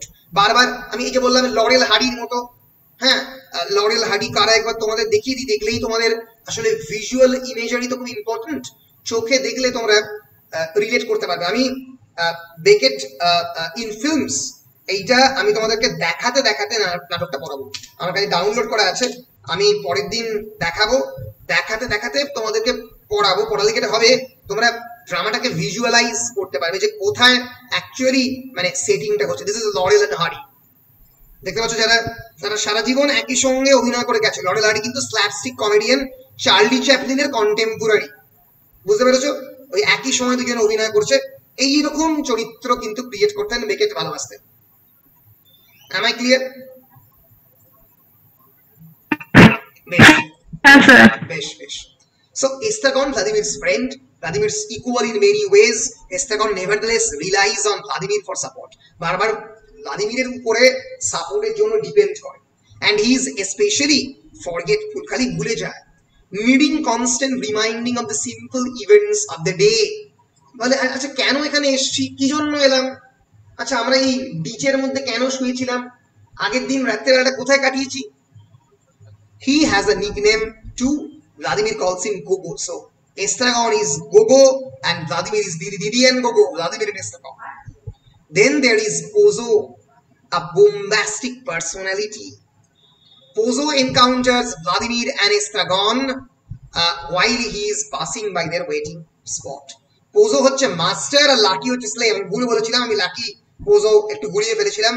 লাকির নামটা অ্যাকচুয়ালি তার ক্যারেক্টারের বিপরীতে, সে লাকি নয়। He is very much unlucky because he is Pozzo's slave.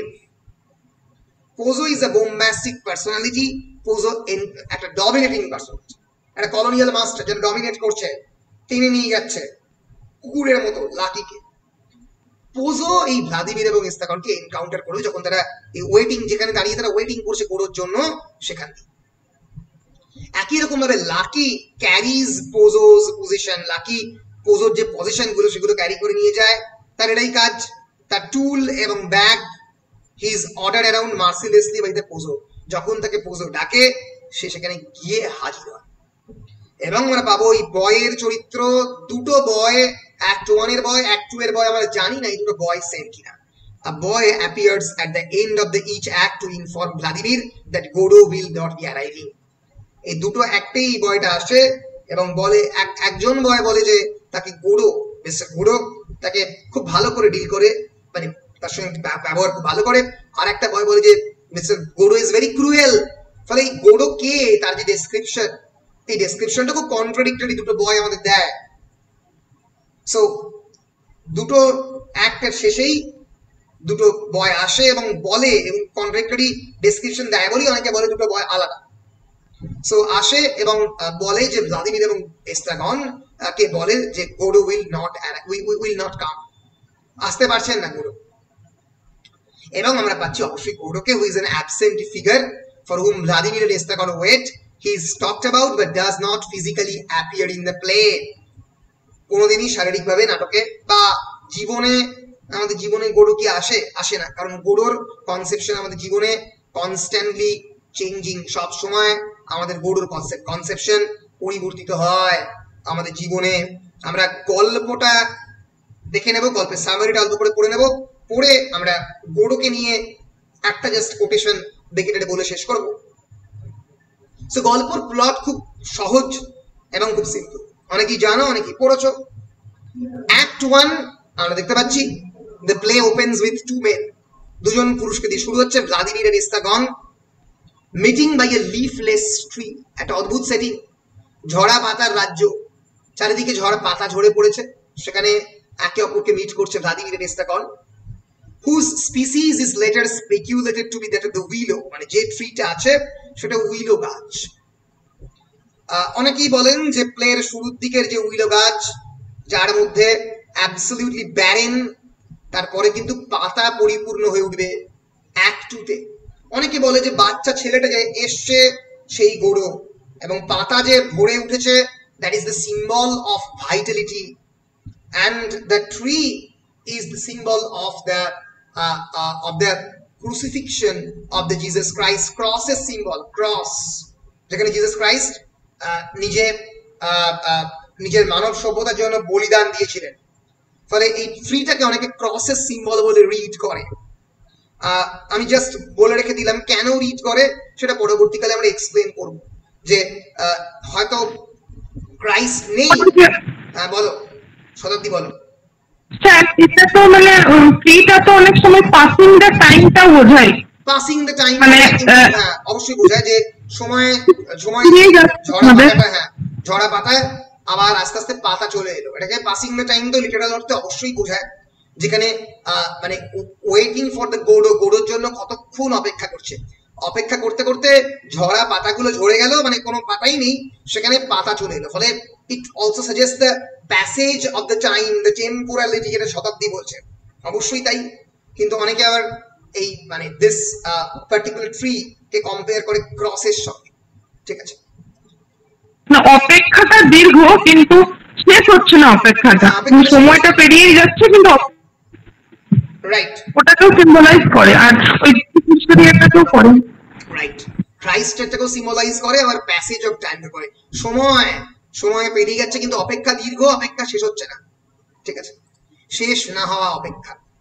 So যে ট্রির সিম্বলের দিকে আমরা ইন্ট্রোডিউস হলাম সেটা হচ্ছে উইলো গাছ, যেখান থেকে ক্রিকেট ব্যাট তৈরি হয়, তোমরা জানো। And Estragon notifies Vladimir of his most recent trouble. তার কি ট্রাবল? লোকের কি সমস্যা হয়, মাইনে পাচ্ছে না, লোকের সমস্যা অর্থনৈতিক কষ্ট, ওর সমস্যা হচ্ছে he spent the previous night lying in a ditch and received a beating from a number of the anonymous assailants. অ্যাসেলিনস মানে যারা মানুষজনকে মারে, এরকম মানুষজনের কাছ থেকে থ্রেট পেয়েছে, এবং সে আগের রাত্রে ডিচের মতো, ডিচ মানে আমরা জানি একটা ছোট্ট মতো গহ্বর মতো, সেখানে কাটিয়েছে। ফলে বুঝতেই পারছো এই চরিত্রগুলো কিন্তু মানে আমরা সঠিকভাবে বলতে পারি না ঠিক দারিদ্র চরিত্র এরকম নয়, এর আগে নাটকে অনেক পুয়ার ক্যারেক্টার এসছে, এরা কিন্তু সোসাইটির পার্টি নয়, এদের দে আর হোমলেস ক্যারেক্টার্স, এদের কোনো বাড়ি নেই, কোনো জায়গা থাকার জায়গা নেই, এরা কিন্তু রাস্তায় দিন কাটায়। তো এইরকম চরিত্রকে নিয়ে কিন্তু নাটক লিখেছেন বেকেট। তো আগের রাত্রে ডিচের মধ্যে কাটিয়েছে, spent the previous night lying in a ditch and received the beating from a number of the anonymous assailants. নাম না জানা লোকের কাছে বেশ ভালো পুরো দস্তুর মারও খেয়েছে। The duo discuss a variety of issues, none of any apparent severe consequence. বিভিন্ন ধরনের আমরা যখন টেক্সট পড়বো দেখবো যেগুলো কোনো মানে সঠিক কারণ নেই, লজিক নেই, খুব বেশি ইম্পর্টেন্স নয়। And it is revealed that they are basically waiting for a man named Godo. গোডোর জন্য তারা বেসিক্যালি অপেক্ষা করছে। They are not certain if they have ever met Godo, তারা জানেও না তারা গোডোকে কোনোদিন মিট করেছে কিনা, or if he will even arrive. They really don't know whether Godo will arrive or not. ঈশ্বর বাবুর অপেক্ষায়, ভগবান বাবু আসছেন বলে ট্রান্সলেট করা হয়েছিল বেকেটের ওয়েটিং ফর গোডোকে আমরা জানি। সো এর পরে আমরা দেখব যে Pozzo and his slave Lucky subsequently arrive and pause in their journey. জার্নিতে এলো এবং সেখানে একটা পজ নিল, যেখানে ওই গাছটা আছে যেখানে ভ্লাদিমির এবং এস্ট্রাগন ওয়েট করছে সেখানে। Pozzo endeavours to engage both men in conversation. Pozzo দুটো মানুষকে কনভারসেশনে এনগেজ করার চেষ্টা করলো। লাকি আমরা দেখব মানুষ, কিন্তু মানুষ নয়, subhuman creature almost, because he is bound by a rope hold with Pozzo. দড়ি দিয়ে তাকে ধরে রয়েছে পোজো। অনেকে এই দড়িকে উম্বিলিক্যাল কর্ডের সঙ্গে তুলনা করে, এরকম মা সন্তানকে ধরে থাকে, সেভাবে লাকি এবং পোজো এখানে সন্তান বা মায়ের সম্পর্ক নয়, একটা absolute connection between the master and the slave. Master যেন স্লেভকে এই রূপের মধ্যে দিয়ে বেঁধে রেখেছে, যেতে দিচ্ছে না। Master and slave who forces Lucky namta is absolute, a paradoxical, and we can call it an ambiguous term because Lucky ashole Lucky noy. Who forces Lucky, it's an ironic term, irony bolte pari amra, to carry his heavy bags and physically punishes him if he deems his movements too lethargic. Jodi mone hoy je khub beshi lethargic hoye poreche, khub beshi ক্লান্ত হয়ে পড়েছে, এই চল hot hot করে ঘোড়াকে মারছে। Pozo states that he is on the way to the market at which he intends to sell Lucky for profit. বলছে যে এই লাকিকে বিক্রি করতে যাচ্ছে মার্কেটে, মানুষকে বিক্রি করতে যাচ্ছে যদি প্রফিট পাওয়া যায়। ফলোইং পোজো's command, think, লাকিকে পোজো বলছে চিন্তা করো, এবার ভাবনা চিন্তা করো, অর্থাৎ লাকি ভাবনা চিন্তা করে না। তাকে যখন মনিব বলবে ভাবনা চিন্তা করো, তখন সে ভাবতে আরম্ভ করবে। and Lucky performs a dance and a sudden monologue. আমরা দেখবো যে এই চরিত্রগুলোর কি সিগনিফিকেন্স যখন আমরা টেক্সটটা ভালো করে পড়বো আমরা এই সিম্বলগুলোকে বলবো, আলোচনা করবো আরো বেশি করে। এবং এইখানে একটা অদ্ভুত ডায়ালগ রয়েছে, অ্যাকাডেমিয়া বলে একটা বিরাট বড় ডায়ালগ রয়েছে, a torrent of academic sounding phrases. It's actually a kind of banter or satirizing the academia. আমরা জানি বেকেটের সময় শক্ত ভাষায়, কঠিন ভাষায়, একাডেমিয়াতে মানে আমাদের পড়াশোনার জগতে কঠিন ভাষায় যে আর্টিকেল লেখার যে চল সেই সময় শুরু হয়েছিল। ফর এক্সাম্পল আমি যদি বলি metaphysical conundrum of the epistemological reality, তোমরা কিছু বুঝতে পারবে না। এই যে কঠিন কঠিন টার্ম দিয়ে the metaphysics of an alter ego that has transforms into an vituperous non-ending soteriology, তোমরা এই শব্দগুলোর মানে ধরতে পারছো না। soteriology মানে হচ্ছে the field of salvation, যে field salvation নিয়ে কথা বলে, it's a religious study. Metaphysics মানে metaphysics এর উল্টো, আমরা এটাকে দেখবো একটু পরে দেখবো। থিওরি অফ দ্য অ্যাবসার্ড পড়াতে গেলে কিন্তু এই মেটাফিজিক্স এর কনসেপশন জানা খুব প্রয়োজন। তোমরা মেটাফিজিক্স এর কনসেপশন জেনেছো কিন্তু মেটাফিজিক্স এর কনসেপশন জানোনি। Metaphysics is the science of the imaginary solutions, এমন একটা সায়েন্স যার কোনো সলিউশনস হয় না কিন্তু অলৌকিকভাবে সলিউশন দিচ্ছে। পেটাফিজিক্স, PATAPHYCS, স্পিরিচুয়াল যে এটা সেটা না, সেটা তো মেটাফিজিক্স, সেটা তো আলাদা না, মানে ওটা নয়, মানে ওই যে প্যারানর্মাল যে এটা ওই দিকটা, ওটা তো আলাদা, ওটা তো প্যারাসাইকোলজি বা তুমি বলতে পারো যে ওটা অন্য, ওটার নামটা অন্য, ভুলে গেছি আমি ওটার নাম, প্যারাসাইকোলজি ওটা ইনফ্যাক্ট, ইয়েস। এটা পেটাফিজিক্স, এটা আলাদা, এটা হচ্ছে সায়েন্স উইদাউট এনি সলিউশন, এর কোনো সলিউশন নাই। এটা এটা একটা বিখ্যাত ফ্রেঞ্চ রাইটার, এটা একজন সাহিত্যিক ইনভেন্ট করেন, তার নাম হচ্ছে Alfred Jerry.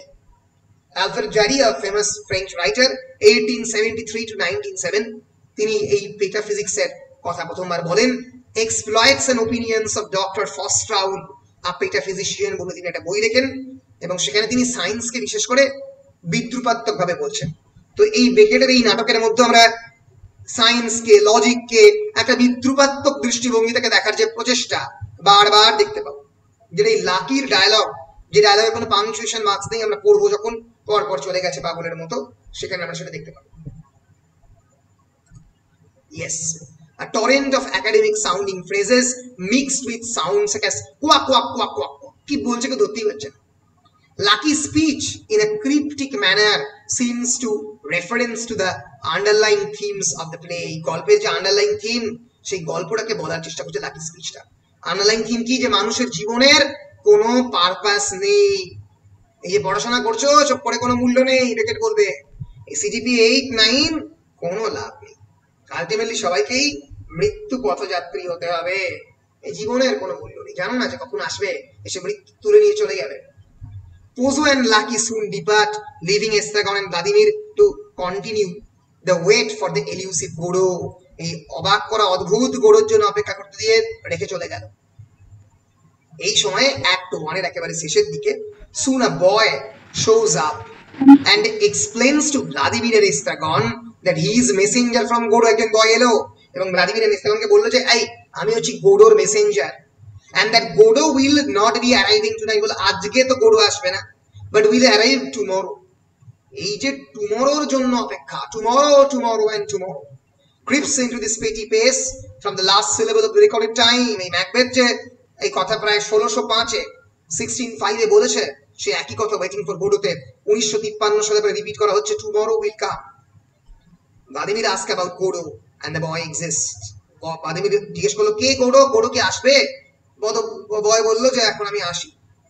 Vladimir and Estragon decide that they will also leave, but they remain on stage as the curtain leaves. তারা বললো চলো চলে যাই, কিন্তু তারা গেল কি গেল না আমরা জানি না, কারণ তারা স্ট্যান্ড স্টিল হয়ে দাঁড়িয়ে থাকলো স্টেজের মধ্যে। অর্থাৎ মানুষ কোন একটা কাজ বলছে যে করবো বলেও করা হচ্ছে না, করবো বললে কি করা হয় জীবনে? করা তো হয় না। তারই এক্সাম্পল হচ্ছে ওয়েটিং ফর গোডো। আমরা চলে যাবো অ্যাক্ট 2 তে। অ্যাক্ট 2টা অ্যাক্ট 1 এর থেকে ছোট।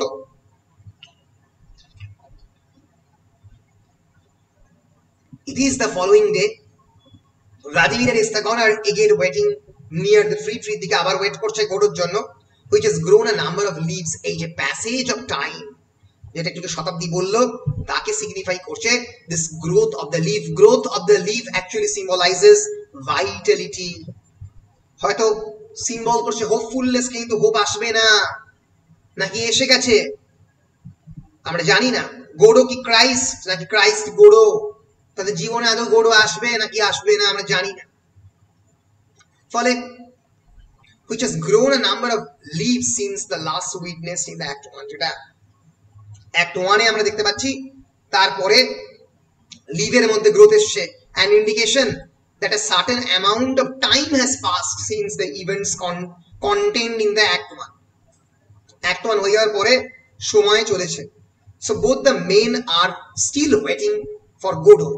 লাকি অ্যান্ড পুজো, এই সময়ে লাকি অ্যান্ড পুজোরও উৎপত্তি হবে। আমরা বিশেষ করে Act 2 তে দেখতে পাবো যে এমন কিছু ঘটনা যার মধ্যে দিয়ে আমরা প্যাসেজ অফ টাইম দেখতে পাবো। আমরা দেখতে পেয়েছিলাম পোজো is a very dominating figure in the Act 1. In the Act 2 we will see that Pozo is not at all a dominating character. He actually becomes blind, অন্ধ হয়ে গেছে। So Lucky and Pozo eventually reappear, but not as they were. Pozo has become blind and Lucky has become dumb. Dumb মানে সে কথা বলতে ভুলে গেছে। He has lost his ability to communicate.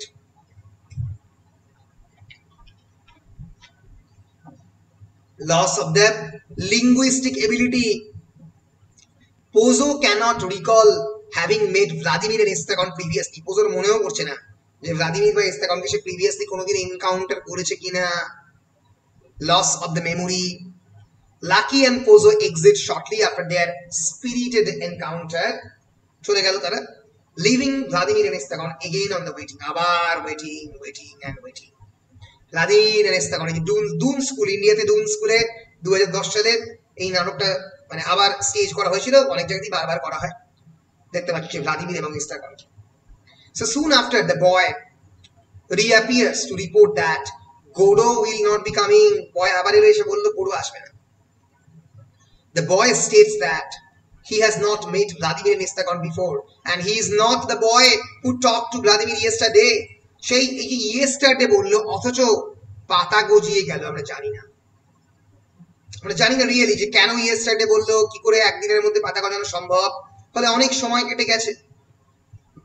ফলে ভ্লাদিমিরের এই যে পারপাসলেসনেস, এর কোনো মানে হয় না। এই মানে না হওয়ার কথাই বেকেট বলছেন।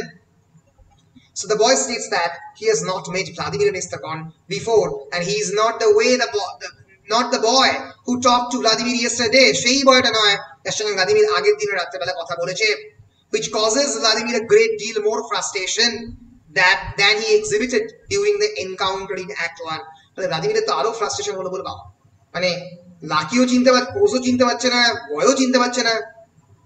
Vladimir implores the boy to remember him the next day so as to avoid a similar encounter. বলে পরের দিন মনে রাখবে আমাদেরকে যদি দেখা হয়। The boy exits. Vladimir and Estagon consider suicide. ভাবলো যে সুইসাইড করবে, কি করে করবে জানে না, but they do not have a rope. দড়ি তো নেই, তাহলে গাছে টাঙাতো। They decide to leave and return the day after with a rope. বলে পরের দিন আসলে দড়ি নেই। But again they remain as the curtain falls on the final act. তারা দাঁড়িয়ে থাকলো একই জায়গাতে, তখন আস্তে আস্তে আবার পর্দা নেমে এলো। ফলে নাটকের কি মানে, আদৌ কোনো মানে আছে? বেকেট একবার বলেছিলেন, এই কোটেশন দিয়ে আমরা শেষ করবো। Beckett once asserted, I produce an object, what people make of it is not my concern. আমি একটা অবজেক্ট তৈরি করি, লোকেরা তার কি মানে করবে সেটা আমার দায়িত্ব নয়। আমি কোনো প্লে লিখি না মানে তৈরি করার জন্য লিখি না। I would be quite incapable of writing a critical introduction to my own works. যদি আমাকে বলে যে Samuel Beckett, please do right a critical introduction to your work, তুমি তোমার ওয়ার্ক কিভাবে ক্রিটিক্যালি, যেরকম ভাবে ক্রিটিকরা দেখে, সমালোচকরা দেখে, তুমি কেমন করে দেখবে, আমি পারবো না সেটা। বেকেট কোনোদিন নিজের ক্রিটিক্যাল ইন্ট্রোডাকশন লেখেননি। And furthermore, আমরা জানি যে স্যামুয়েল বেকেটের ওয়েটিং ফর গোডো গোটা পৃথিবীতে মঞ্চস্থ হয়েছে। গোটা পৃথিবীতে প্রায় 74 থেকে 75টা ভাষায় ওয়েটিং ফর গোডো অনুদিত হয়েছে। whenever directors, কারণ এর ফলে সারা পৃথিবীতে বিভিন্ন ডিরেক্টররা বেকেটকে জিজ্ঞেস করেছে, আচ্ছা স্যার এটা কি লিখেছে, হু ওয়াজ গোডো, গোডো কে? whenever directors and critics asked for explanations of Godot, He both sidestepped their questions. প্রশ্নের কোনোভাবে উত্তর দেননি and revealed his distrust of any kind of exegesis. কোনো কনক্লুশনে যেতে গেলে যাওয়ার প্রতি ডিস্ট্রাস্ট বা তাকে অবিশ্বাস প্রকাশ করেছেন কোনো কনক্লুশনের প্রতি। অ্যালান স্নাইডার বিখ্যাত পরিচালক জিজ্ঞেস করেছিলেন who or what does Godot mean, এর উত্তরে বেকেটে বলেছিলেন if I knew I would have said so in the play. যদি জানতাম গোডো প্লে তাহলে তো নাটকই বলে দিতাম, জানি না তো গোডো কে রে বাবা, অদ্ভুত কথাবার্তা। হ্যাঁ, তো তখন জিজ্ঞেস করেছিল কলিন ডাকওয়ার্থ, বলেছিল যে ক্যারেক্টারটা কি দান্তের পার্গেটরিতে আছে। পার্গেটরি আমরা জানি ইনফার্নো, ইনফার্নোর পরে পার্গেটরিও, তারপরে প্যারাডিসো। দান্তের লেখা বিখ্যাত ডিভাইন কমেডি 2য় নম্বর খণ্ড, মানে স্বর্গ এবং যে নরক তার মাঝখানের পজিশনে আছে। বেকেট একজন ফিলোসফির প্রফেসর, সে বলেছিল সে সবই জানে, একজন বিরাট বড় স্কলার, সারা জীবন ইকোনমিক্যাল সুপিরিয়রে পড়িয়েছেন, one of the greatest finest institute, বলেছিলেন কোয়াইট এলিয়েন টু মি, আমি জানি না তুমি কি সব বলছো, আমি বারে বুঝতে পারছি না তোমার কথা, but you are welcome, thank you interpret করার জন্য। ফলে বেকেট তার নাটকের কখনো কোনো সোজা সাপটা ব্যাখ্যার দিকে যাননি। This is Beckett, this is Beckett. আমরা এর পরের দিন একদম ডাইরেক্টলি নাটকের মধ্যে ঢুকবো, নাটকটা একটু পড়ার চেষ্টা করবো, টেক্সটটা একটু পড়ার চেষ্টা করব, এবং তার সঙ্গে সঙ্গে লাকি এবং পোজো কারা এবং একটু একটু নাটকটা এই যে বেকেট ইন ফিল্মস বলে একটা সিরিজ রয়েছে সেখানে দেখতে দেখতে আমরা যাবো। আর বলো কোনো প্রশ্ন রয়েছে কিনা তোমাদের?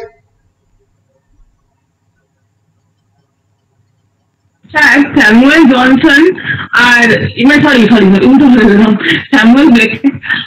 স্যামুয়েল বেকেটের সাথে মানে আমার ওই জন কিটসের যে ইয়েটা মানে একটা কন্ট্রাডিকশন দেখলাম, সেটা হচ্ছে জন কিটস আপনার মৃত্যুর মুখে দাঁড়িয়ে অট্টো অটাম লিখছেন, অট্টো নাইটিঙ্গেল লিখছেন, কারণ উনি মৃত্যুটাকে হয়তো মানে মৃত্যুর মুখে দাঁড়িয়ে লিখছেন, আর এখানে স্যামুয়েল জনসন বলছে তুমি জীবনে বেঁচেই আছো মৃত্যুর জন্য, মানে স্যামুয়েল বেকেট বলছে, সরি। তো মানে দুজনের মানে ফিলোসফির ইয়েটা মানে একদম উল্টো, একজন বেঁচে আছে সুস্থ ভাবে অথচ সে জীবনকে ইয়ে করতে চাইছে না, আর আরেকজন যে মৃত্যুর মুখে দাঁড়িয়ে মানে নেগেটিভ ক্যাপাবিলিটি যে ইয়েটা আছে ওটা মনে পড়ে গেল ওখানে, তখন বলছিলাম। আসলে বিষয়টা হচ্ছে যে কিটস এবং বেকেটের মাঝে একটা সমুদ্র রয়েছে, সেই সমুদ্রটা হচ্ছে সময়ের সমুদ্র। কিটস যখন লিখছেন তখন অ্যারাউন্ড 1820, আর বেকেট লিখছেন 1953, 1954। এই দুটোর মাঝখানে দুটো ওয়ার্ল্ড ওয়ার হয়ে গেছে, একটা বিরাট বড় ইন্ডাস্ট্রিয়াল রেভলিউশন হয়ে গেছে। কিটসের সময় হচ্ছে, কিন্তু সেটা অ্যাবসলিউটলি পাল্টে দিয়েছে। মানুষ ভয়ঙ্কর দারিদ্র দেখেছে, মানুষ গ্রাম থেকে শহরে এসছে। ইংল্যান্ডে বা লন্ডনে কোনো বস্তি ছিল না কিটসের আমলে, মানুষ প্রথমবার বস্তি দেখে ফেলেছে। ফলে এত মানুষের মৃত্যু দেখেছে, খুন দেখেছে। ফলে মানুষ একজন সাহিত্যিক তো সমাজ থেকে উঠে আসে, সমাজ থেকে তার জন্ম হয়। ফলে একজন সাহিত্যিকের খুব ইম্পর্টেন্ট জায়গা হচ্ছে সমাজ, সভ্যতা এবং সময়। সময়ের পরিবর্তনের সঙ্গে সঙ্গে একটা সাহিত্যিকের আউটলুক টুয়ার্ডস দ্য লাইফ পাল্টায়। ফলে যে রোম্যান্টিসিজমের মধ্যে যে ভয়ঙ্কর আমরা বলতে পারি একটা অপটিমিজম ছিল, রোম্যান্টিক সাবজেক্টিভিটির মধ্যে একটা প্রাণময়তা ছিল, প্রাণ চাঞ্চল্য ছিল, সেটা কিন্তু মডার্নিজম পাল্টে দিয়েছে। যে আমি বারবার বলি, এই যে রোম্যান্টিসিজমের কানটা যদি মুলে দাও, যদি কানটা টুকাই করে মুলে দাও, তাহলে সেখান থেকে কিন্তু মডার্নিজমের জন্ম হয়ে যেতে পারে। ফর এক্সাম্পল, ঝোড়ো হাওয়া বয়ে গেল রজনীগন্ধার বনে, ঝোড়ো হাওয়া বয়ে গেল রজনীগন্ধার বনে, একটু পাল্টে দাও, ঝোড়ো হাওয়া বয়ে গেল রজনী দত্ত লেনে, রাস্তা। যে মুহূর্তে ঝোড়ো হাওয়া রজনী দত্ত লেন বলে আমরা মনে করছি, সেটা কি? What is it? একটা যেন মডার্ন সিভিলাইজেশনের শহরের কেন্দ্রিক একটা রাস্তা। আর রজনীগন্ধার বন মানে একটা অ্যাবসলিউট, মানে একটা বাগান, একটা ভাইটালিটি, একটা স্পিরিট, সেইটা মডার্নিজমে কিন্তু নষ্ট হয়ে গেছে। বাগানের মধ্যে যখন ঝোড়ো হাওয়াটা যাবে, তার মানে ফুলগুলো তো ঝরে পড়বে, কিছুটা তো বিধ্বংস হবে। তো সেটা এটার মধ্যে তো অর্পিতার সাহিত্যিক সত্তা বেরিয়ে পড়ছে, ঠিক আছে? এটা রোমান্টিক মানে সিজমের ফিচার হচ্ছে না, এটা টেকনিক্যাল ব্যাপার হচ্ছে না, এটা তো অর্পিতা ইন্টারপ্রেট করছে। অর্পিতার মানে সাহিত্যের যে ছাত্রী বা অর্পিতা যে একজন ভালো সাহিত্যের ছাত্রীতে পরিণত হচ্ছে, সেটা রিফ্লেক্ট হচ্ছে যে না স্যার, এর মধ্যে তো ডেথ ইমেজারি আছে, কিন্তু মানে ইন জেনারেল আমি বলছি, ঠিক আছে? সময়টা তো মানে ডিপেন্ড করছে অবশ্যই, কারণ মানুষ মৃত্যু সামনে দেখলে তো তার মনেই হবে যে জীবনটা মৃত্যুর জন্যই, কিন্তু মানে ওই সময় মানে উনিও তো সেই মৃত্যুর মুখে ছিলেন না, জীবনে সেইভাবে ছিল না। ঠিক ঠিক ঠিকই বলেছো, ঠিকই বলেছো, এটা বলেছো, কিন্তু মানে এই সময়টাই আর কি মানে একটা মানে মানে মানুষের সাহিত্যিকের মধ্যে একটা মনে সাহিত্যিকের তো মনের পরিবর্তন মানে বিরাট বড় পরিবর্তন। মানে তুমি না মানে 1950 সালে দাঁড়িয়ে কিছুতেই রোমান্টিক কবিতা লিখতে পারবে না, পারা সম্ভব নয়, কারণ পিরিয়ডটাই পাল্টে গেছে। মানে তুমি ভাবো যে টি.এস. এলিয়টের যখন তোমরা পড়েছো প্রুফ অফ যখন পাবলিশ হচ্ছে, আমি প্রুফ অফের প্রথম কয়েকটা লাইন বলছি, আমার যদিও মুখস্থ আছে। Let us go then you and I, when the evening is spread out against the sky like a patient etherized upon a table. Kids কোনোদিন জীবনে like a patient etherized upon a table evening কে ode to evening রয়েছে, তাকে এখানে Eliot compare করছেন unlike ode to an evening a patient etherized upon a table. Operation টেবিলে কেন patient শুয়ে আছে, তাকে অপারেট করবে ডক্টর, করে দেখবে ডিসেকশন করবে, নাড়ি ভুঁড়ি বেরিয়ে চচ্চড়ি করবে, করে দেখবে যে আরে এ তো প্রুফ রক প্রুফ হয়ে গেছে, এর মধ্যে কোনো ডিসেনসিটিভিটি, রক প্রুফ মানে পাথর মারলো যার মধ্যে কোনো সেন্সিটিভিটি আসে না, রক প্রুফ। তাহলে সেই বিষয়টা কিন্তু এখানে বলার চেষ্টা করছে। মডার্নিজম কিন্তু is radically different from romanticism. There is no going back to the romanticism after modernism. আধুনিকতার পরে রোমান্টিসিজমে আর ফেরত যাওয়ার কোনো পথ নেই, নেই নেই নেই। তোমাকে যন্ত্রণা দিয়েই লিখতে হবে, তোমাকে মৃত্যু নিয়েই লিখতে হবে, তোমাকে পারপাসলেস নিয়েই লিখতে হবে। বলো পরিষ্কার? হ্যাঁ স্যার, মানে এখনকার যে সিচুয়েশনটা, মানে এই যে মানুষের মৃত্যু, চোখের সামনে মৃত্যু দেখা, তারপর পরীক্ষা মানে এক্সামের যে একটা ভ্যালু ছিল, মানে আমাদের যে পড়াশোনার একটা ভ্যালু সেটা চেঞ্জ হয়ে গেছে। তো এই সময়টার সাথে ওই টাইমটা একটু রিলেট করা যায়, কিন্তু রোম্যান্সের সাথে একটা আলাদা ফেজ ছিল। এই তুমি এই সময়টা যেটা বললে সেটার সঙ্গে আবার তুমি রিলেট করতে পারো। আচ্ছা, স্মৃতি একটা কিছু বলছিল, অর্পিতা কিছু একটা বলছিল। স্মৃতি বল। আমি ওটাই বলছিলাম যে এখন যেমন করোনা পরিস্থিতিতে মানুষ ভাবছে জীবনের কোনো দাম নেই, সেরকমই তখন ভেবেছিল। ঠিকই ঠিকই অনেকটা এই প্যান্ডেমিক পোস্ট প্যান্ডেমিক সিচুয়েশনের সঙ্গে আমরা তো অ্যাবসেন্ট আমাকে রিলেট করতে পারি। ইনফ্যাক্ট আমি বলছিলাম 1950 মানে তো তখন দ্বিতীয় বিশ্বযুদ্ধ চলছিল, অ্যাবসলিউটলি তখন চলছে, ফলে মানুষের মৃত্যু তো চোখের সামনে ঘটছে। আর ইনফ্যাক্ট যার কথা বলছিলাম আগের অ্যালবিয়ার কামুর একটা বিখ্যাত নভেল হয়েছে প্লেগ বলে, সেখানে এরকমই একটা প্যান্ডেমিক সিচুয়েশনে বহু মানুষ পেস্টিলেন্সে মারা গেছে, মানুষের জীবনের কোনো মূল্য নেই, এরকম একটা সিচুয়েশন ক্রিয়েট করা হচ্ছে, মানে দেখাচ্ছে। আচ্ছা, অর্পিতা কোনো একটা প্রশ্ন করতো। স্যার প্রশ্ন না, বলছিলাম আপনি বললেন না যে দুটো বয় লাস্টে ফার্স্ট অ্যাক্টের লাস্টে এলো, তো তাদের মধ্যে একজন বলছে গোডো খুব ভালো আর একজন বলছে গোডো নিষ্ঠুর। তো আমরা যদি এইভাবে এটাকে ভাবি, যেমন ভগবানকে অনেক সময় আমাদের কিছু ভালো কিছু হওয়ার জন্য হ্যাঁ থ্যাংক গড আমরা বলি, আবার অনেক সময় যে এখন যেমন করোনা পরিস্থিতিতে কতজন কত খারাপ ভাবে মারা যাচ্ছে, তখন সেই জন্য আমরা বলছি কেন ভগবান এত নিষ্ঠুর। তো সেইভাবে যদি আমরা ভাবি যে যার সাথে ভালো হয়েছে সে বলছে যে গোডো ভালো, কিন্তু যার সাথে খারাপ হয়েছে সে বলছে গোডো খারাপ, তার মানে দুজন একজনকেই বোঝাতে চাইছে। রাইট, সেটা বলতে চাইছি। রাইট, এটা বলতে পারো দুজন একজনকেই বোঝাতে চাইছে, একজনকেই মিন করছে হয়তো একই, কিন্তু different reflections and different wanderings on the God. যার যেমন অভিজ্ঞতা, মানে সাবজেক্টিভ পারসেপশনের উপরে গড। খুব ভালো বলেছো, ভেরি গুড ইন্টারপ্রিটেশন। ইনফ্যাক্ট এটা আরো অনেক ক্রিটিকরা বলে, খুব ভালো বলেছো স্যার। আর লাকি নামটা অনেকটা সেই কানা ছেলের নাম পদ্মলোচনের মতো, কানা ছেলের নাম পদ্মলোচনের মতো। লাকি তো লাকি নয়, রিয়েলি আনলাকি। বেশ, তাহলে মোটামুটি আজকের ক্লাসের অফিসিয়াল রেকর্ডিং আমি এখানেই শেষ করছি। তারপরে তোমাদের কিছু বলার থাকলে তোমরা বলতে পারো। রেকর্ডিং শেষ করি।